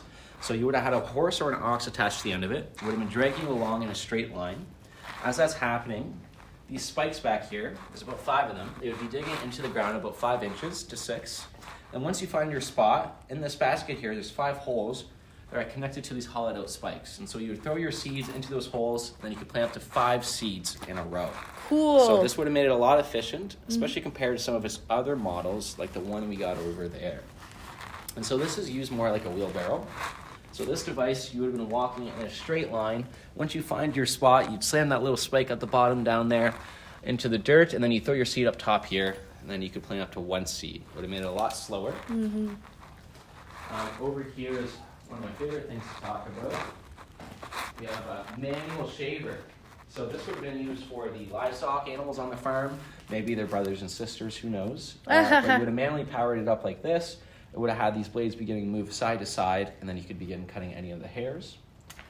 This right here is a sleigh, or a sled, I should say. And so this would have been essential during the winter months, or if it was really muddy and the ground was very hard to move these large timber trees that were all around Buxton. And so what they would have used to move a lot of these heavy objects, they would have attached the yoke of an oxen at the end over there, or a horse collar and have a horse drag them along as well. This over here is actually a painting of A.D. Shad's home and the barn that we're standing in. And so this barn is about 3 miles down the road over there. And when they were moving it here, the bottom half was actually too deteriorated. And so we're just standing in the top half of the barn. Oh. And if you look closely over here, A.D. Shad's home is right there. And you'll notice that it's actually much bigger than the cabin we just walked through. And again, that's because they could have built it much bigger than those requirements that we gave you. That was just the minimum requirements that we talked about. Oh. So if they could have afforded it and they felt like they could have built a much bigger home if they wanted to. I see. But most people probably didn't No. because they were. Yeah, a lot of the people that came here, they really came here with nothing. Yeah. They would be given the 10 years to pay it off working on their field and stuff. Did everyone manage to pay it off? And Yes, if they actually. didn't, were they evicted? No, I don't believe there's any documentation about anybody who was not able to pay it off. Because in a lot of cases, I don't know if this is why some families moved, but a lot of families before it would get to that point, they would just move to another area and sell their farm or land to another black family or individual that was coming down. Because a lot of people would want to buy that land or home that was halfway built, Yeah. save them a lot of time and potentially money and so on. So, as far as I'm concerned, I've never heard anybody being evicted or anything like that. It's a great question. Do you have any guesses to what this is? It's one of my favorite things as well. I know I keep saying that. But Well, it actually is. I would say maybe to make wine, but since there was no alcohol allowed, Great observation. So many people, when I tell them that, they automatically guess to make wine. You know, I'm like, hey, I told you it was a dry settlement. So right. good So job maybe paying for apple attention. cider. No, great guess though. Great guess. You almost had me. So this was a storage bin for grain. Okay. So they actually would have had a tap on this. It was basically a silo bin back in the day. So Yeah. you can see a modern day silo bin over there. That's an example of it. Metal, Yeah. been able to do a great job of storing the grain and feed. Uh-huh. Back in the day, the Buxton settlers and a lot of these farming communities, they didn't have that type of resources to build those structures. And so they would cut down these large trees, carefully haul them all out, and then they would actually put mud and clay all along the inside of it, light it on fire, and that would help preserve it versus the test of time. So it's incredible. This is actually a sycamore tree as well. And so it kind of gives you a good grasp of the size of the trees that are out here in Buxton. And I love talking about this because I like to think that it really shows off the ingenuity of the settlers themselves. Because sycamore trees, when they would get to this size and this old age, they're actually very prone to decay from their core. And so it would have been one of the smartest trees to use for this job because it probably would have actually been hollowed out Very already. easy. So yeah, it would have saved them a lot of time. Since we're speaking about the ingenuity of them putting these barns together, I find it incredible how they actually built these barns. They didn't have any nails or that type of resource. So what they did, they actually had these pegs. You Yep. can still see remnants. And they put them together like that. I kind of refer to it as a ginormous IKEA furniture from back in the day. So it's pretty Dowels remarkable. and stuff? Yes, Yeah. it's pretty insane. All right, so what we can do, we're going to shut these doors up and we can go over to the schoolhouse. Okay. Do you know anything about sycamore trees? Because there's a sycamore tree. Are they native to here or were they brought up from the That's a great States or question. something? There used to be a lot of sycamore trees around Buxton, but I think there was like a disease that wiped them out. I don't know if it's just through people coming here or if there was like a tree disease or not. But I don't know their original location. Because, Chad, there's this massive sycamore tree that I've driven by many times. It has a plaque on it and everything. It has this plaque and it's massive. And I'm like, we don't have that many sycamore trees. Like, I don't know if they're native to Ontario or if they've been brought up like from the States or something. I don't know. But I normally don't see a lot of sycamore trees here. Okay, thank you. Yeah, James, no nails. Like they didn't have wooden nails, so they used like metal nails. So they used like wooden dowels. But, you know, that's the same thing with like Amish furniture. They don't use any metal, and that's the best quality. A member of the maple family. The sycamore is a member of the maple family, but they get to be huge. Oh, this is cute. Sycamore trees have a flaky bark. Yes, they do. Are they native though? Hawker, look it up. Google. Are they native to Ontario?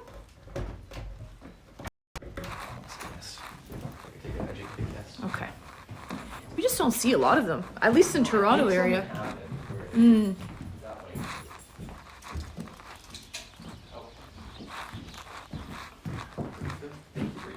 No problem, Ricky. Thank you for the VIP tour. We're scored, guys. I feel like in the summer probably are a lot busier. I can definitely tell there's a lot of memorization that goes into your job. Yeah, no, and absolutely. I do a lot of research. Like, there's a lot of stuff to continue learning about, especially because, like, one of the reasons I like this job is because I grew up not knowing any of this stuff, and I lived like 20 minutes away. So, like, I just learned about this like 3 years ago. And that was just because I got into my own genealogy research. So I played football at university, and I played with a childhood friend.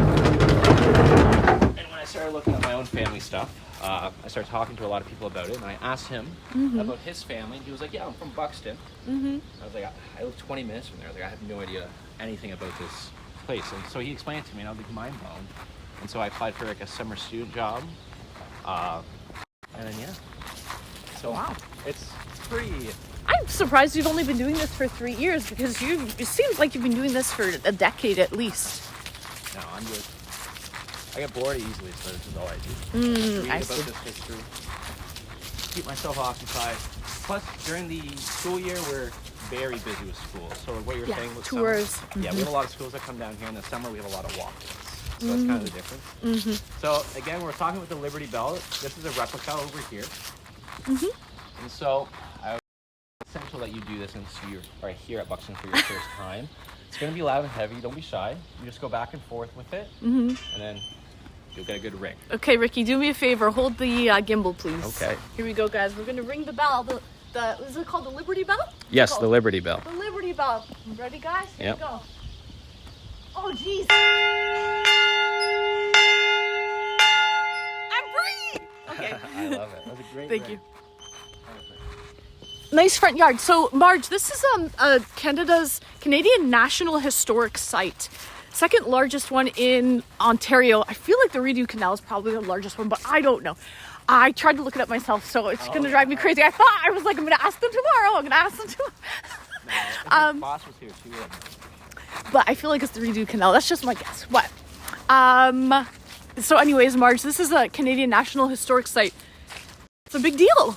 It's a big deal. And so I feel very honored and very privileged to be having this VIP tour. I always luck out, man. I always luck out. You know why? I go Wednesday afternoon.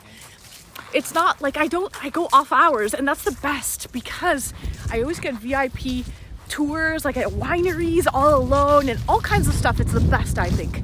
So the sycamore, specifically the American sycamore, is a deciduous tree that is native to Southern Ontario. It is native to Southern Ontario.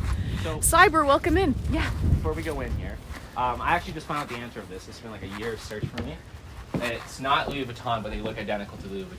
The hinges on the door, they're from like the late 1800s to early 1900s. They're identical. I finally found out the symbol. The V is a little bit higher on the actual Louis Vuitton. This is for Lee Valley. Don't get me started. I literally found this out like 3 days ago. I've been telling everybody that was Louis Vuitton. Oh, really?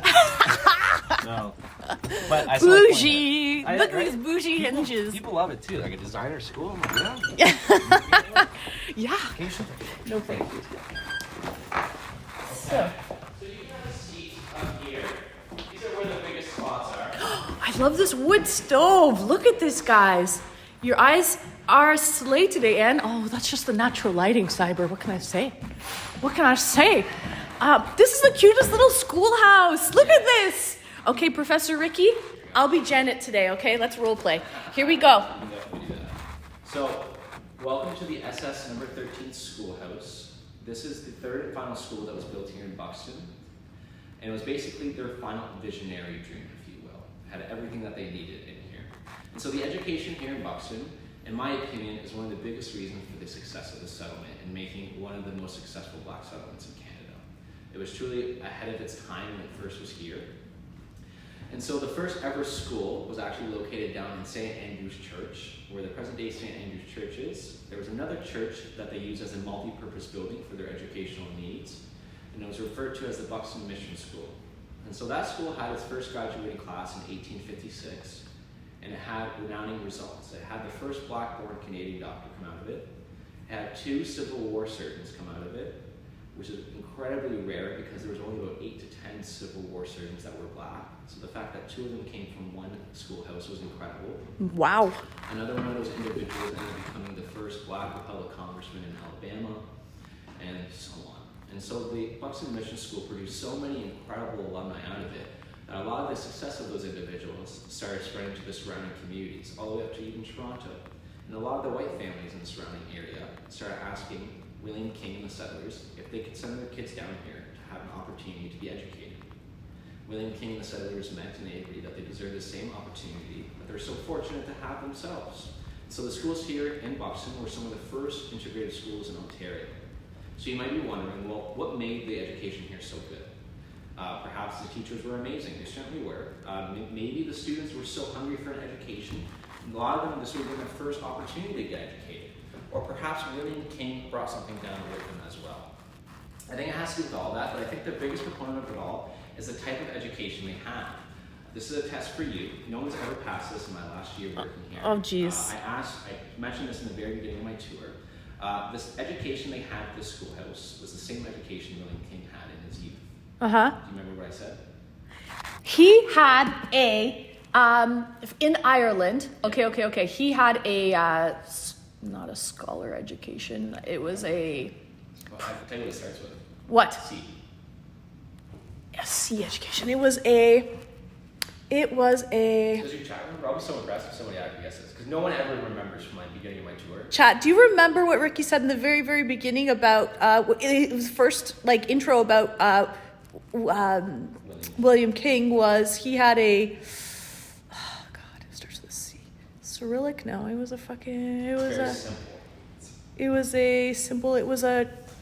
classical education. It was a class, and I did that. Woo! Someone said college, close one prong. It was a classical education. No, great job. Yeah. Get a classical education. Yeah. I love that you remember. All right, amazing. So this school had the same education that William King had in his youth, which was a classical education. So that means the kids here were taught Greek, Latin, advanced mathematics, English, and a heavy-based Christian education. It was a very rare education in Ontario at this time. It was a heavy-based European education.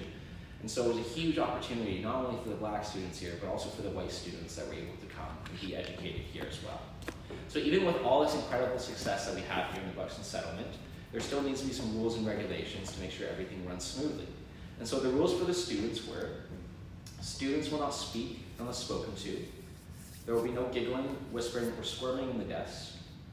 Proper language will be used at all times when speaking. Male students will remove all headgear before entering the building. Students will assume good posture. Feet will be on the floor and hands will be folded on top of the desk when not working. When you wish to speak, you must raise your hand, wait until recognized, and then stand beside your desk before speaking. Students should face forward at all times. At all times, scholars will behave as young ladies and gentlemen. So if the kids weren't going to listen, they get a hard smack on their palm. Or another form of punishment would be to draw a circle on the board. Students go on their tippy toes for a prolonged period of time until they kind of smart enough. And so those rule sets for the students were actually in place from when the school opened up in 1861 until it closed in 1968, incredibly enough. They were still smacking palms in 68? Yes. So the rules for the teachers, though, these are rules that actually changed as times were changing as well.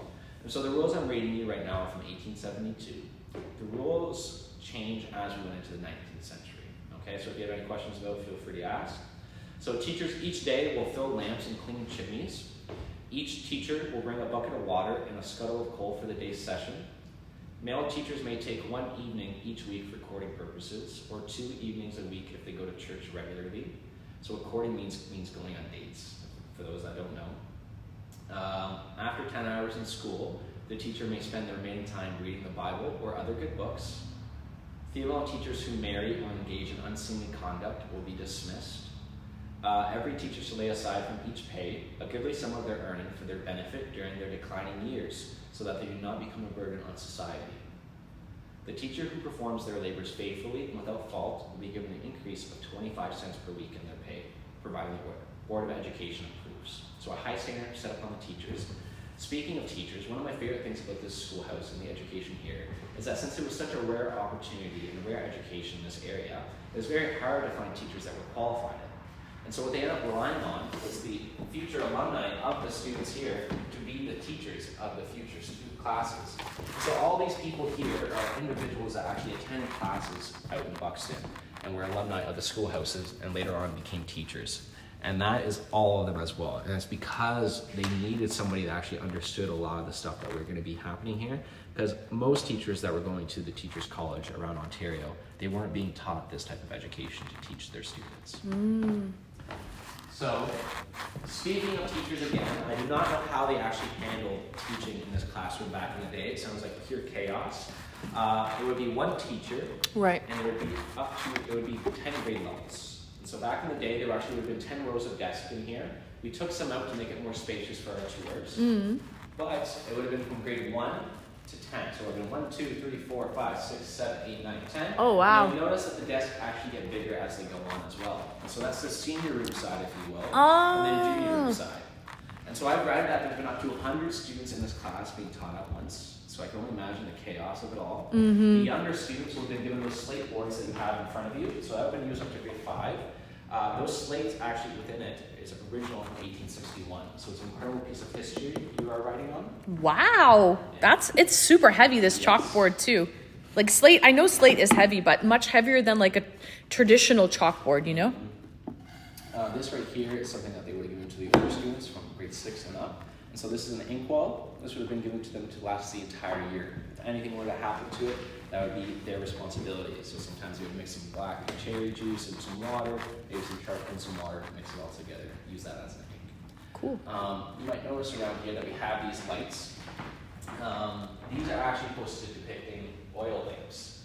So why do you think the schoolhouse had oil lamps installed in it if the kids were being taught during the day? Well, maybe it was cloudy and they had to see what they were doing. They were writing. Great observation, great guess. But I like to think that these windows are so good. Like, even if I were to turn off the lights on this cloudy day, you'd be surprised. You know, I like to think they're trying to save money. Yeah, So, that's true. You are right, though. In the end, realistically, they also supply one of the oil lamps just in case it did get cloudy. But there was specifically something that was happening here at nighttime that they wanted them for. Do you have any guesses? Especially in the beginning phases of the settlement and education here. In the nighttime, that would happen where they would need lamps. Oh, did this also, was this the church for a little Great period guess. of time? No, it Oh. was not also the church, though. That's an awesome guess. What else could be? Community town hall meetings. Oh, love it. Nope. Great guess, though. Great guess. You're on a roll. So this would have been for night classes. And so for the adults. A lot of the adults that were coming to the settlement, especially in the beginning phases, they were formerly enslaved individuals. So it was illegal for a lot of them to have the right to learn how to read and write and have a They were basic education. illiterate. And so when they came to the Buxton settlement here, a lot of them were so hungry for an education. And so they would start hosting night classes where the teacher would also educate the adults here at nighttime. And that's because a lot of them would also be out on their farms the entire day working on their fields as well. So the same teachers? That would be a long day. Yes, it would be up to a 10-hour day in some cases. Wow. Yeah. So the first adult to ever be educated out in, yes, I remember. The first adult to ever be educated out in Buxton was named Thomas Stringer. And so he was part of that Buxton Mission School graduating class. And when he was going to school with grades 1 to 10, he was a 50-year-old man. And I always find that very inspiring because I could only imagine how uncomfortable and awkward I would feel knowing that like a grade 2 could read and write and spell better than Greek and Latin than me. It would definitely get to my head a little bit. And because of that opportunity, and I'm sure he inspired a lot of the adults to still take that risk, he was able to do incredible things. He opened up like 30 churches all across the United States and so on. So Thomas Stringer. Another thing I love talking about is that class photo over there. So a lot of people love it. From 1909 to 1910. People love it because you can see the integratedness of the class in this time period. There's about 6 to 7 white children in there. There's some children of Asian descent and indigenous. The reason I find it so cool is because of the woman in the far left. Her name is Lillian Shreve. And so she was born paralyzed from the waist down. Oh. And so what the community of Buxton would do, because she thought, or they thought that she deserves an equal opportunity education as anybody else, the men would actually start carrying her into class when she was very young. And then they started building her a customized wheelchair to help her move around into the classroom. And so the wheelchair that we have over here is the one that she used when she was in grade 10. Oh, wow. Yes, it's very nice actually. And then this is the desk that she worked at as well. And so because of the educational opportunity she was given at this time period, she was able to be a secretary for a law firm out in New York and was able to do like incredible things. All while Wow. being paralyzed during this time. So it truly was remarkable. That is actually amazing. If you like, you don't actually have to participate. I mean, you're just streaming. But when we have kids come down here, Yeah. we do an activity with them. We have them do a spelling test, and then have them guess the grade level of the spelling test. So again, you don't actually have to do the spelling test. What I want you to do is hear me read this to you. Okay. And I want you to guess the grade level that you think it would be for. Okay. So it's a book from 1873. It was used in this classroom. He's putting on the white gloves, chat. The way gloves. And by the way, someone said earlier, they're like, I think that it probably smells like wood and chalk in the schoolhouse. Guys, it doesn't smell very musty or anything like that. There's windows. Like, I really admire the windows. They're really tiny and cute, like sliding windows. Yeah, so like if you guys see here, there's a nice ventilation coming through the window, right? Just down here. And then all of up top is like tall window panes.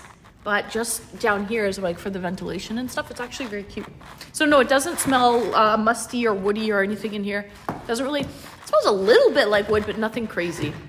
Okay, white gloves are on. So I'm going to read you this passage, and what the students in this classroom would have to do, the teacher would actually repeat each word over and over again until they would get to the very end, so the student could be able to write each word out, and then the teacher would inspect each other student's spelling. And so this is for a specific grade level, and I want you to guess, between 1 and 10. This was an assignment they had in this classroom. So it goes, these men, comma, Republicans from servility, comma, who published rhetorical panegyrics on massacres, comma, and who reduced plunder to a system of ethics, are as ready to preach slavery as anarchy. Wow. I can go again.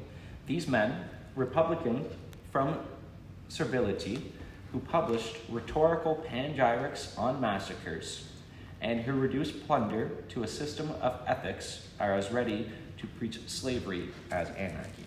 Chat, what grade level do you think would have to write that? So your guesses would be from grade 1 to 10. And sorry, what year is this book from? I believe 1873. We can just double check that though for you. Hi, Snickers Dad, welcome in. 1879. 1879 this book is from. Okay. So, chat, what year? So people are guessing, okay, we have 8, we have 5, we have 9th, we have 3, it's all 6, it's all over the board. All over the board. It would be a grade 4 I was gonna guess that! Oh, jeez. That was actually going to be my guess. Yeah, so that's a grade 4 spelling test. But that's insane. Panegyrics in grade 4, chat? So not only would they have to have that incredibly advanced English spelling, have a good understanding of that, but they would also be expected to know how to read and write in Greek and Latin as well. So in 1925 is when they actually transitioned out of the classical education that I know and love so much, and they went into modern education. The classical education that I know and love so much. I'm such a big fan of it. I was taught it. Okay. And then what they actually started doing, which I'm a big fan of, they actually split the schoolhouse down the middle. And they had a big wall right down the middle. And they had a junior room side over here with a junior room teacher. And it would have been from grade 1 to 8 now that they would have in this classroom. So the junior room teacher would have had grade 1 to 3. And then the senior room would have had grade 4 to 8. And so that's kind of how the dynamic went into until 1968. And then they realized that they needed a high school in the area, and then Merlin actually opened up a brand new high school facility and offered student busing. And so they closed down the schoolhouse, and then we restored it about in the early 2000s to kind of help bring it back to life since we realized it's significant. It's gorgeous. So are these, what type of, these copper? These are tin. Tin. They're tin roofs. It's a tin roof that's painted. And then... When they had it tested, it was about 85% of its original color. So the tin's in incredible condition. The outside of the building has been repainted multiple times, but when we had it get tested to find out its original color, it was that white that you see outside.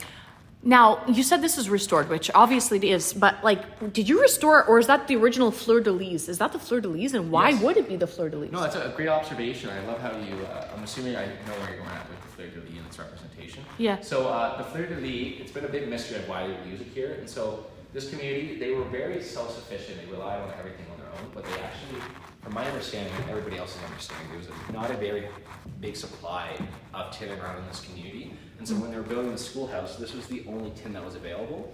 And so they used a fleur-de-lis. But from my understanding, there was any French individual that came into this community that had any significance attached to it. Right. Or where it was ever an issue as well. Right. Because I'm thinking like Louisiana, the whole Creole. Yep.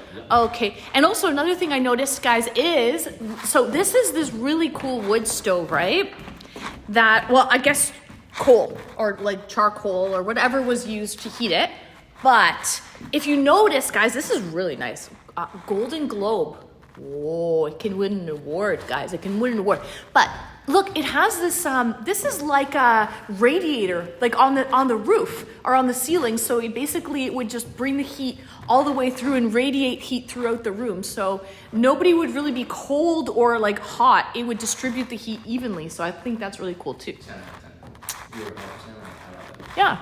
Do you have any questions at all? I feel like I covered most of the stuff I wanted to in the schoolhouse. I know there's lots of amazing things. No, I think that's it. That's good. Okay, amazing. I hope I did a good job for you and your viewers. I did not bring an apple inside. I went on an IRL stream a couple weeks ago and I picked apples in the orchard. They're like, did you bring the teacher an apple? That's cute that you guys brought that together. I like that.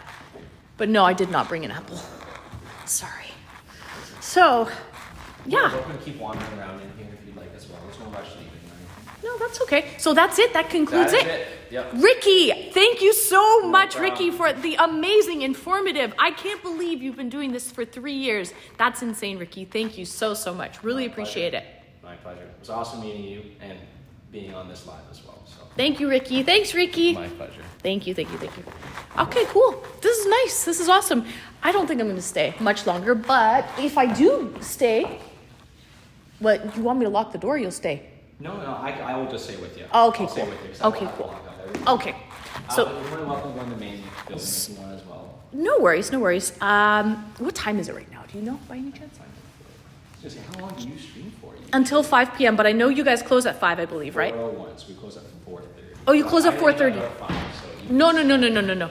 No, it's fine. So, guys, it's 4:01. They close at 4:30, so we're not going to stay long, okay? But we'll just take a little tour to make it a little more interactive, and I'll answer any of your questions, chat, that you may be having. So, Rick Ami, welcome in. Rick's do rule, Rick Ami. Ricky, stay in school. Moose, he's very informative. Do you think, Moose, that he could be a professor? Or what? Absolutely incredible. W tour.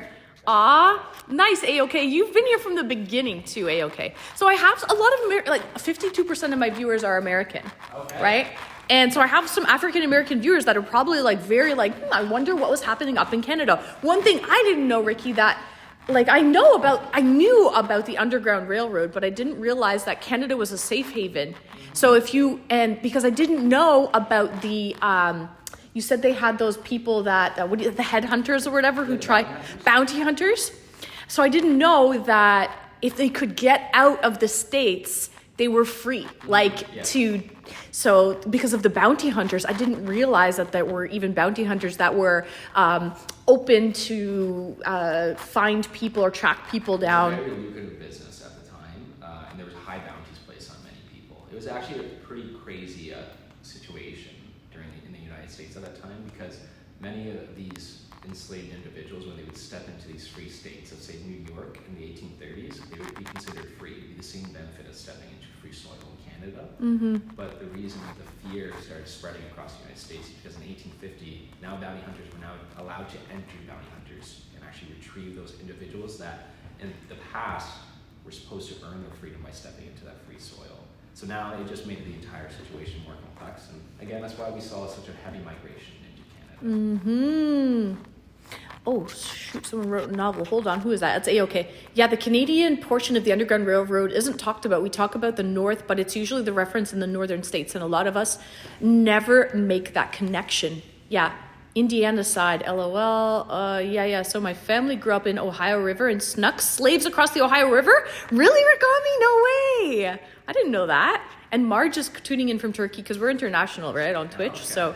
We've got people from Turkey, and someone was here earlier and was talking about blackface. They said that in Iran, Persian people still do that, and it's totally acceptable to do that. I don't know if I might have the wrong country, but somewhere out in Europe, I think it's the Netherlands or maybe the Dutch, but there's a celebration that they do where, I forget the name of it, but basically it's to represent I don't know who it is, but someone going down a chimney during Christmas time. And so they actually paint their entire face black, doing blackface, trying to depict A chimney sweep. down chimney, but it's such an excessive amount of your entire body. Yeah, so to talk about how some cultures still do it, I believe it's the Dutch or Netherlands that still are heavily involved with it. Yeah, on shanty boats. Really, Rikami? That's insane. On shanty boats, they would bring them over. So did they make money? Like your family did that for like money, income? They would sneak slaves over to Canada? Out of curiosity, Rikami? That's very interesting. And how many slaves did your family sneak? That's crazy. So, First Baptist, yeah. So, I'm trying to scroll here, sorry. Yeah, there's a southern mansion. Nashville says there's a southern mansion near me in this classroom. Reminds me of the surprise they did not use mirrors next to the oil lamps to further brighten the room. They did use mirrors next to the oil lamps to further brighten the room. So they're right here. This further brightens the room. Yes, you're right, Nashville. And let me give you a close up of the oil lamps that they do use mirrors to further brighten the room. You're right.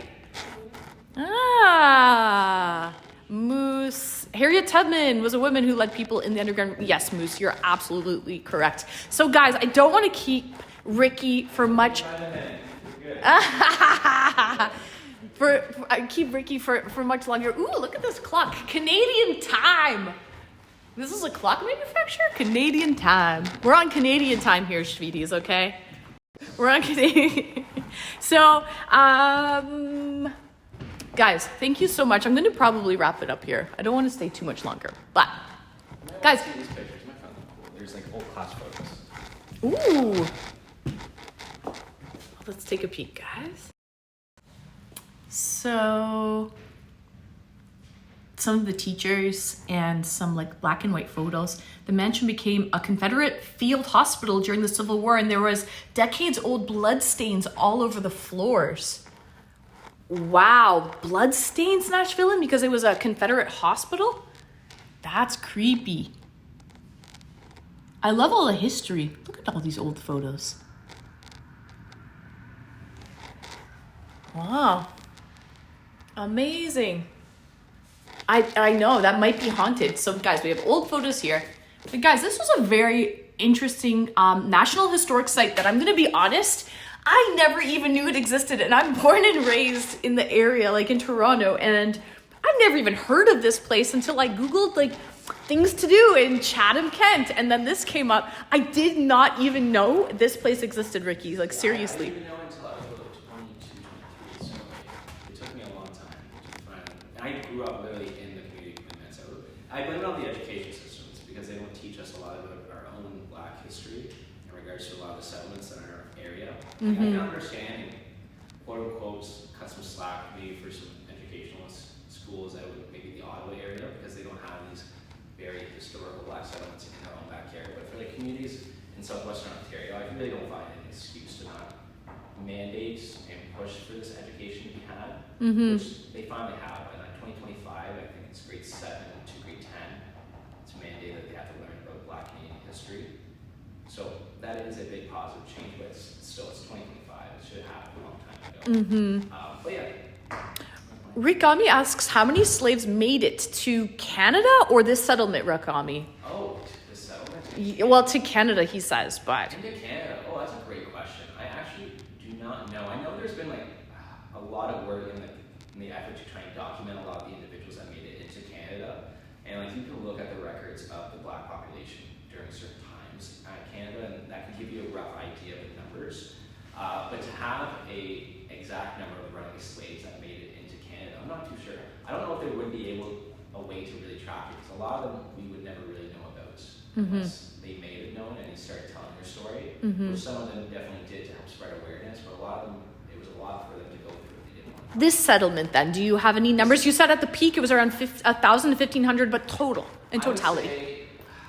I would say, about runaway slaves that made it to the Buxton settlement, if I could give you like a percentage of an educated guess, I would say around 70 to 80% of the individuals that came to the settlement here were formerly enslaved people.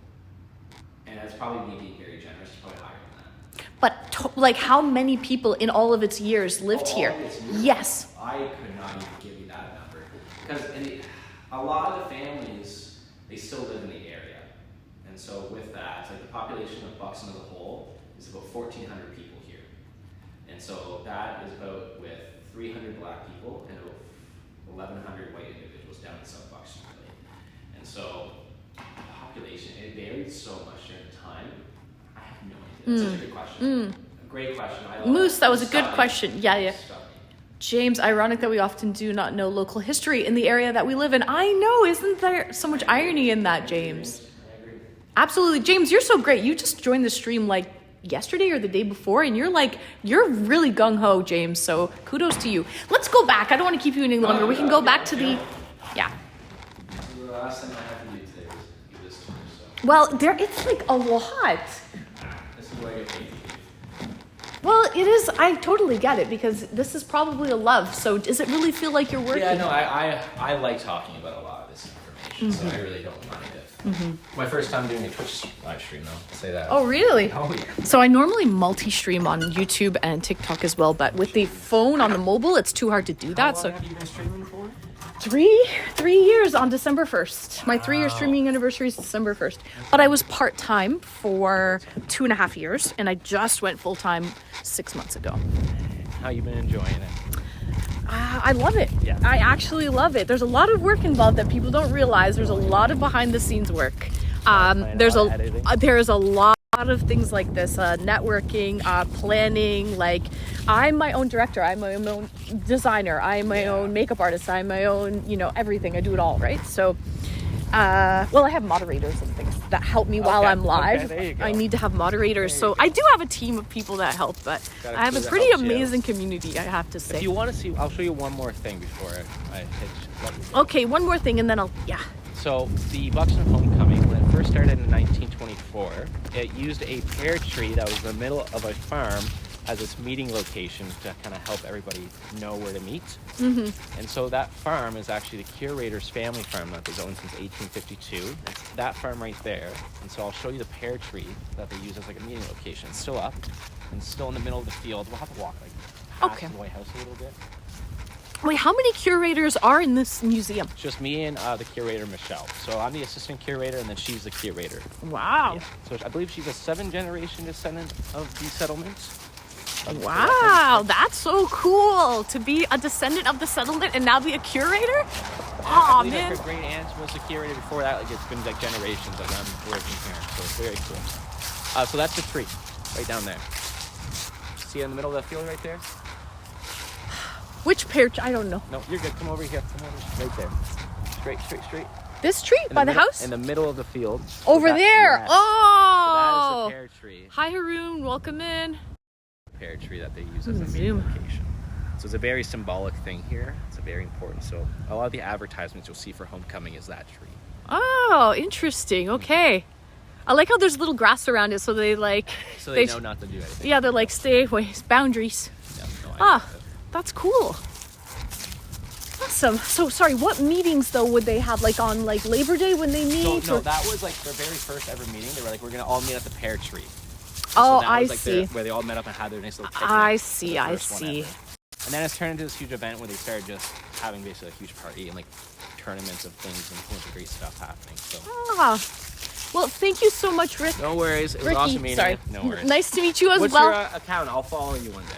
It's it's hot_and_streamy. Streamy? So it's a play on words. Underscore and Hot_and__ Okay. streamy. So not hot and steamy, hot and streamy. Oh, I get it. Okay. Very It's a clever. play on words, I love yeah. it. Okay. But Amazing. it's a bit of a weird name, I know. But it works. What are you gonna do? But thank you so much, Ricky. My pleasure. Take care. See you. Bye. Yeah.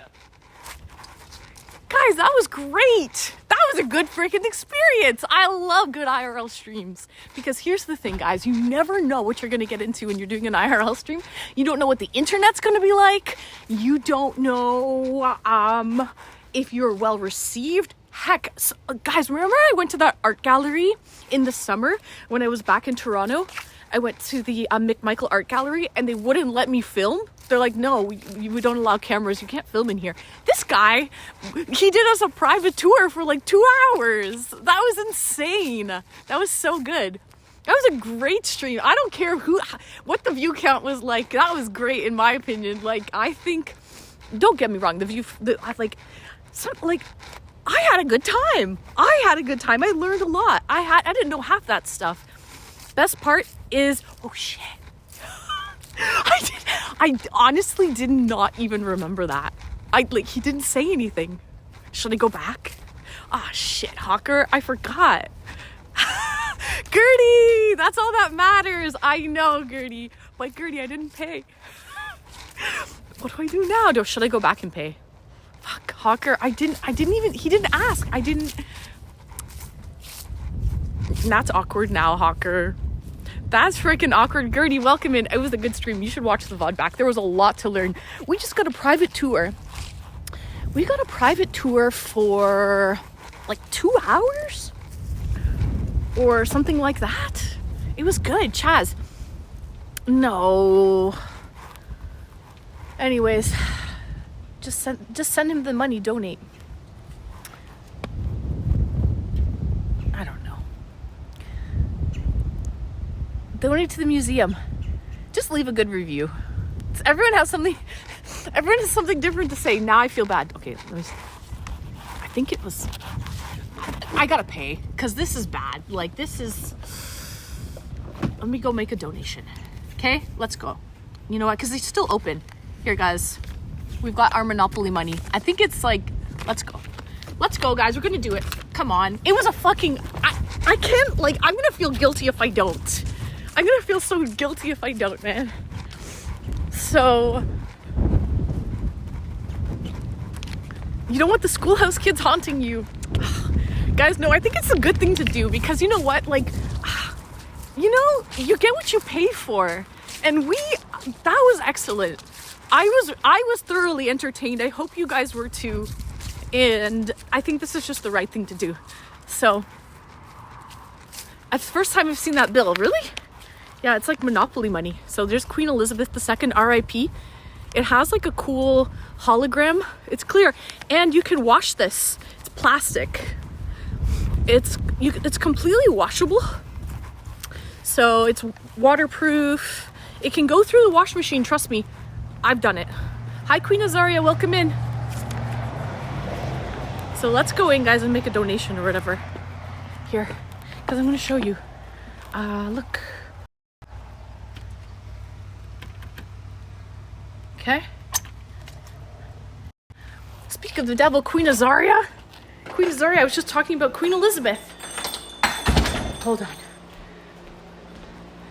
Here we go. Ricky, I'm so sorry. We forgot to pay. I'll give this to you as a donation or whatever. Take the rest as a donation. Thank you so much. You're welcome. I You're welcome. appreciate Much deserved. Actually, it was my chat who was like, you forgot to pay. I completely forgot about it. And then... My bad as well. No, that's okay. That's okay. That was very good. Very Thank you, educational. guys. Well worth it, Thank Ricky. you. You're welcome. Take care. That was great.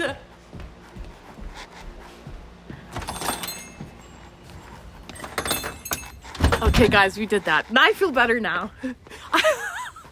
I feel so much better. So, you did the right thing. I think so, James. Ricky was great, Gertie. He was excellent. He was very informative. Wow, he has to memorize a lot. He's only been doing this for 3 years. And you have to watch the VOD back. He really knew his stuff. I left with a good consciousness. Yeah, I feel good. Now I feel good. Now I'm like, okay, cool. And he got a tip. So that's awesome. He deserved it.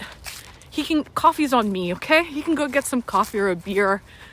He can go get a beer. He got himself an $11 tip. So, I definitely will. The topic is fascinating.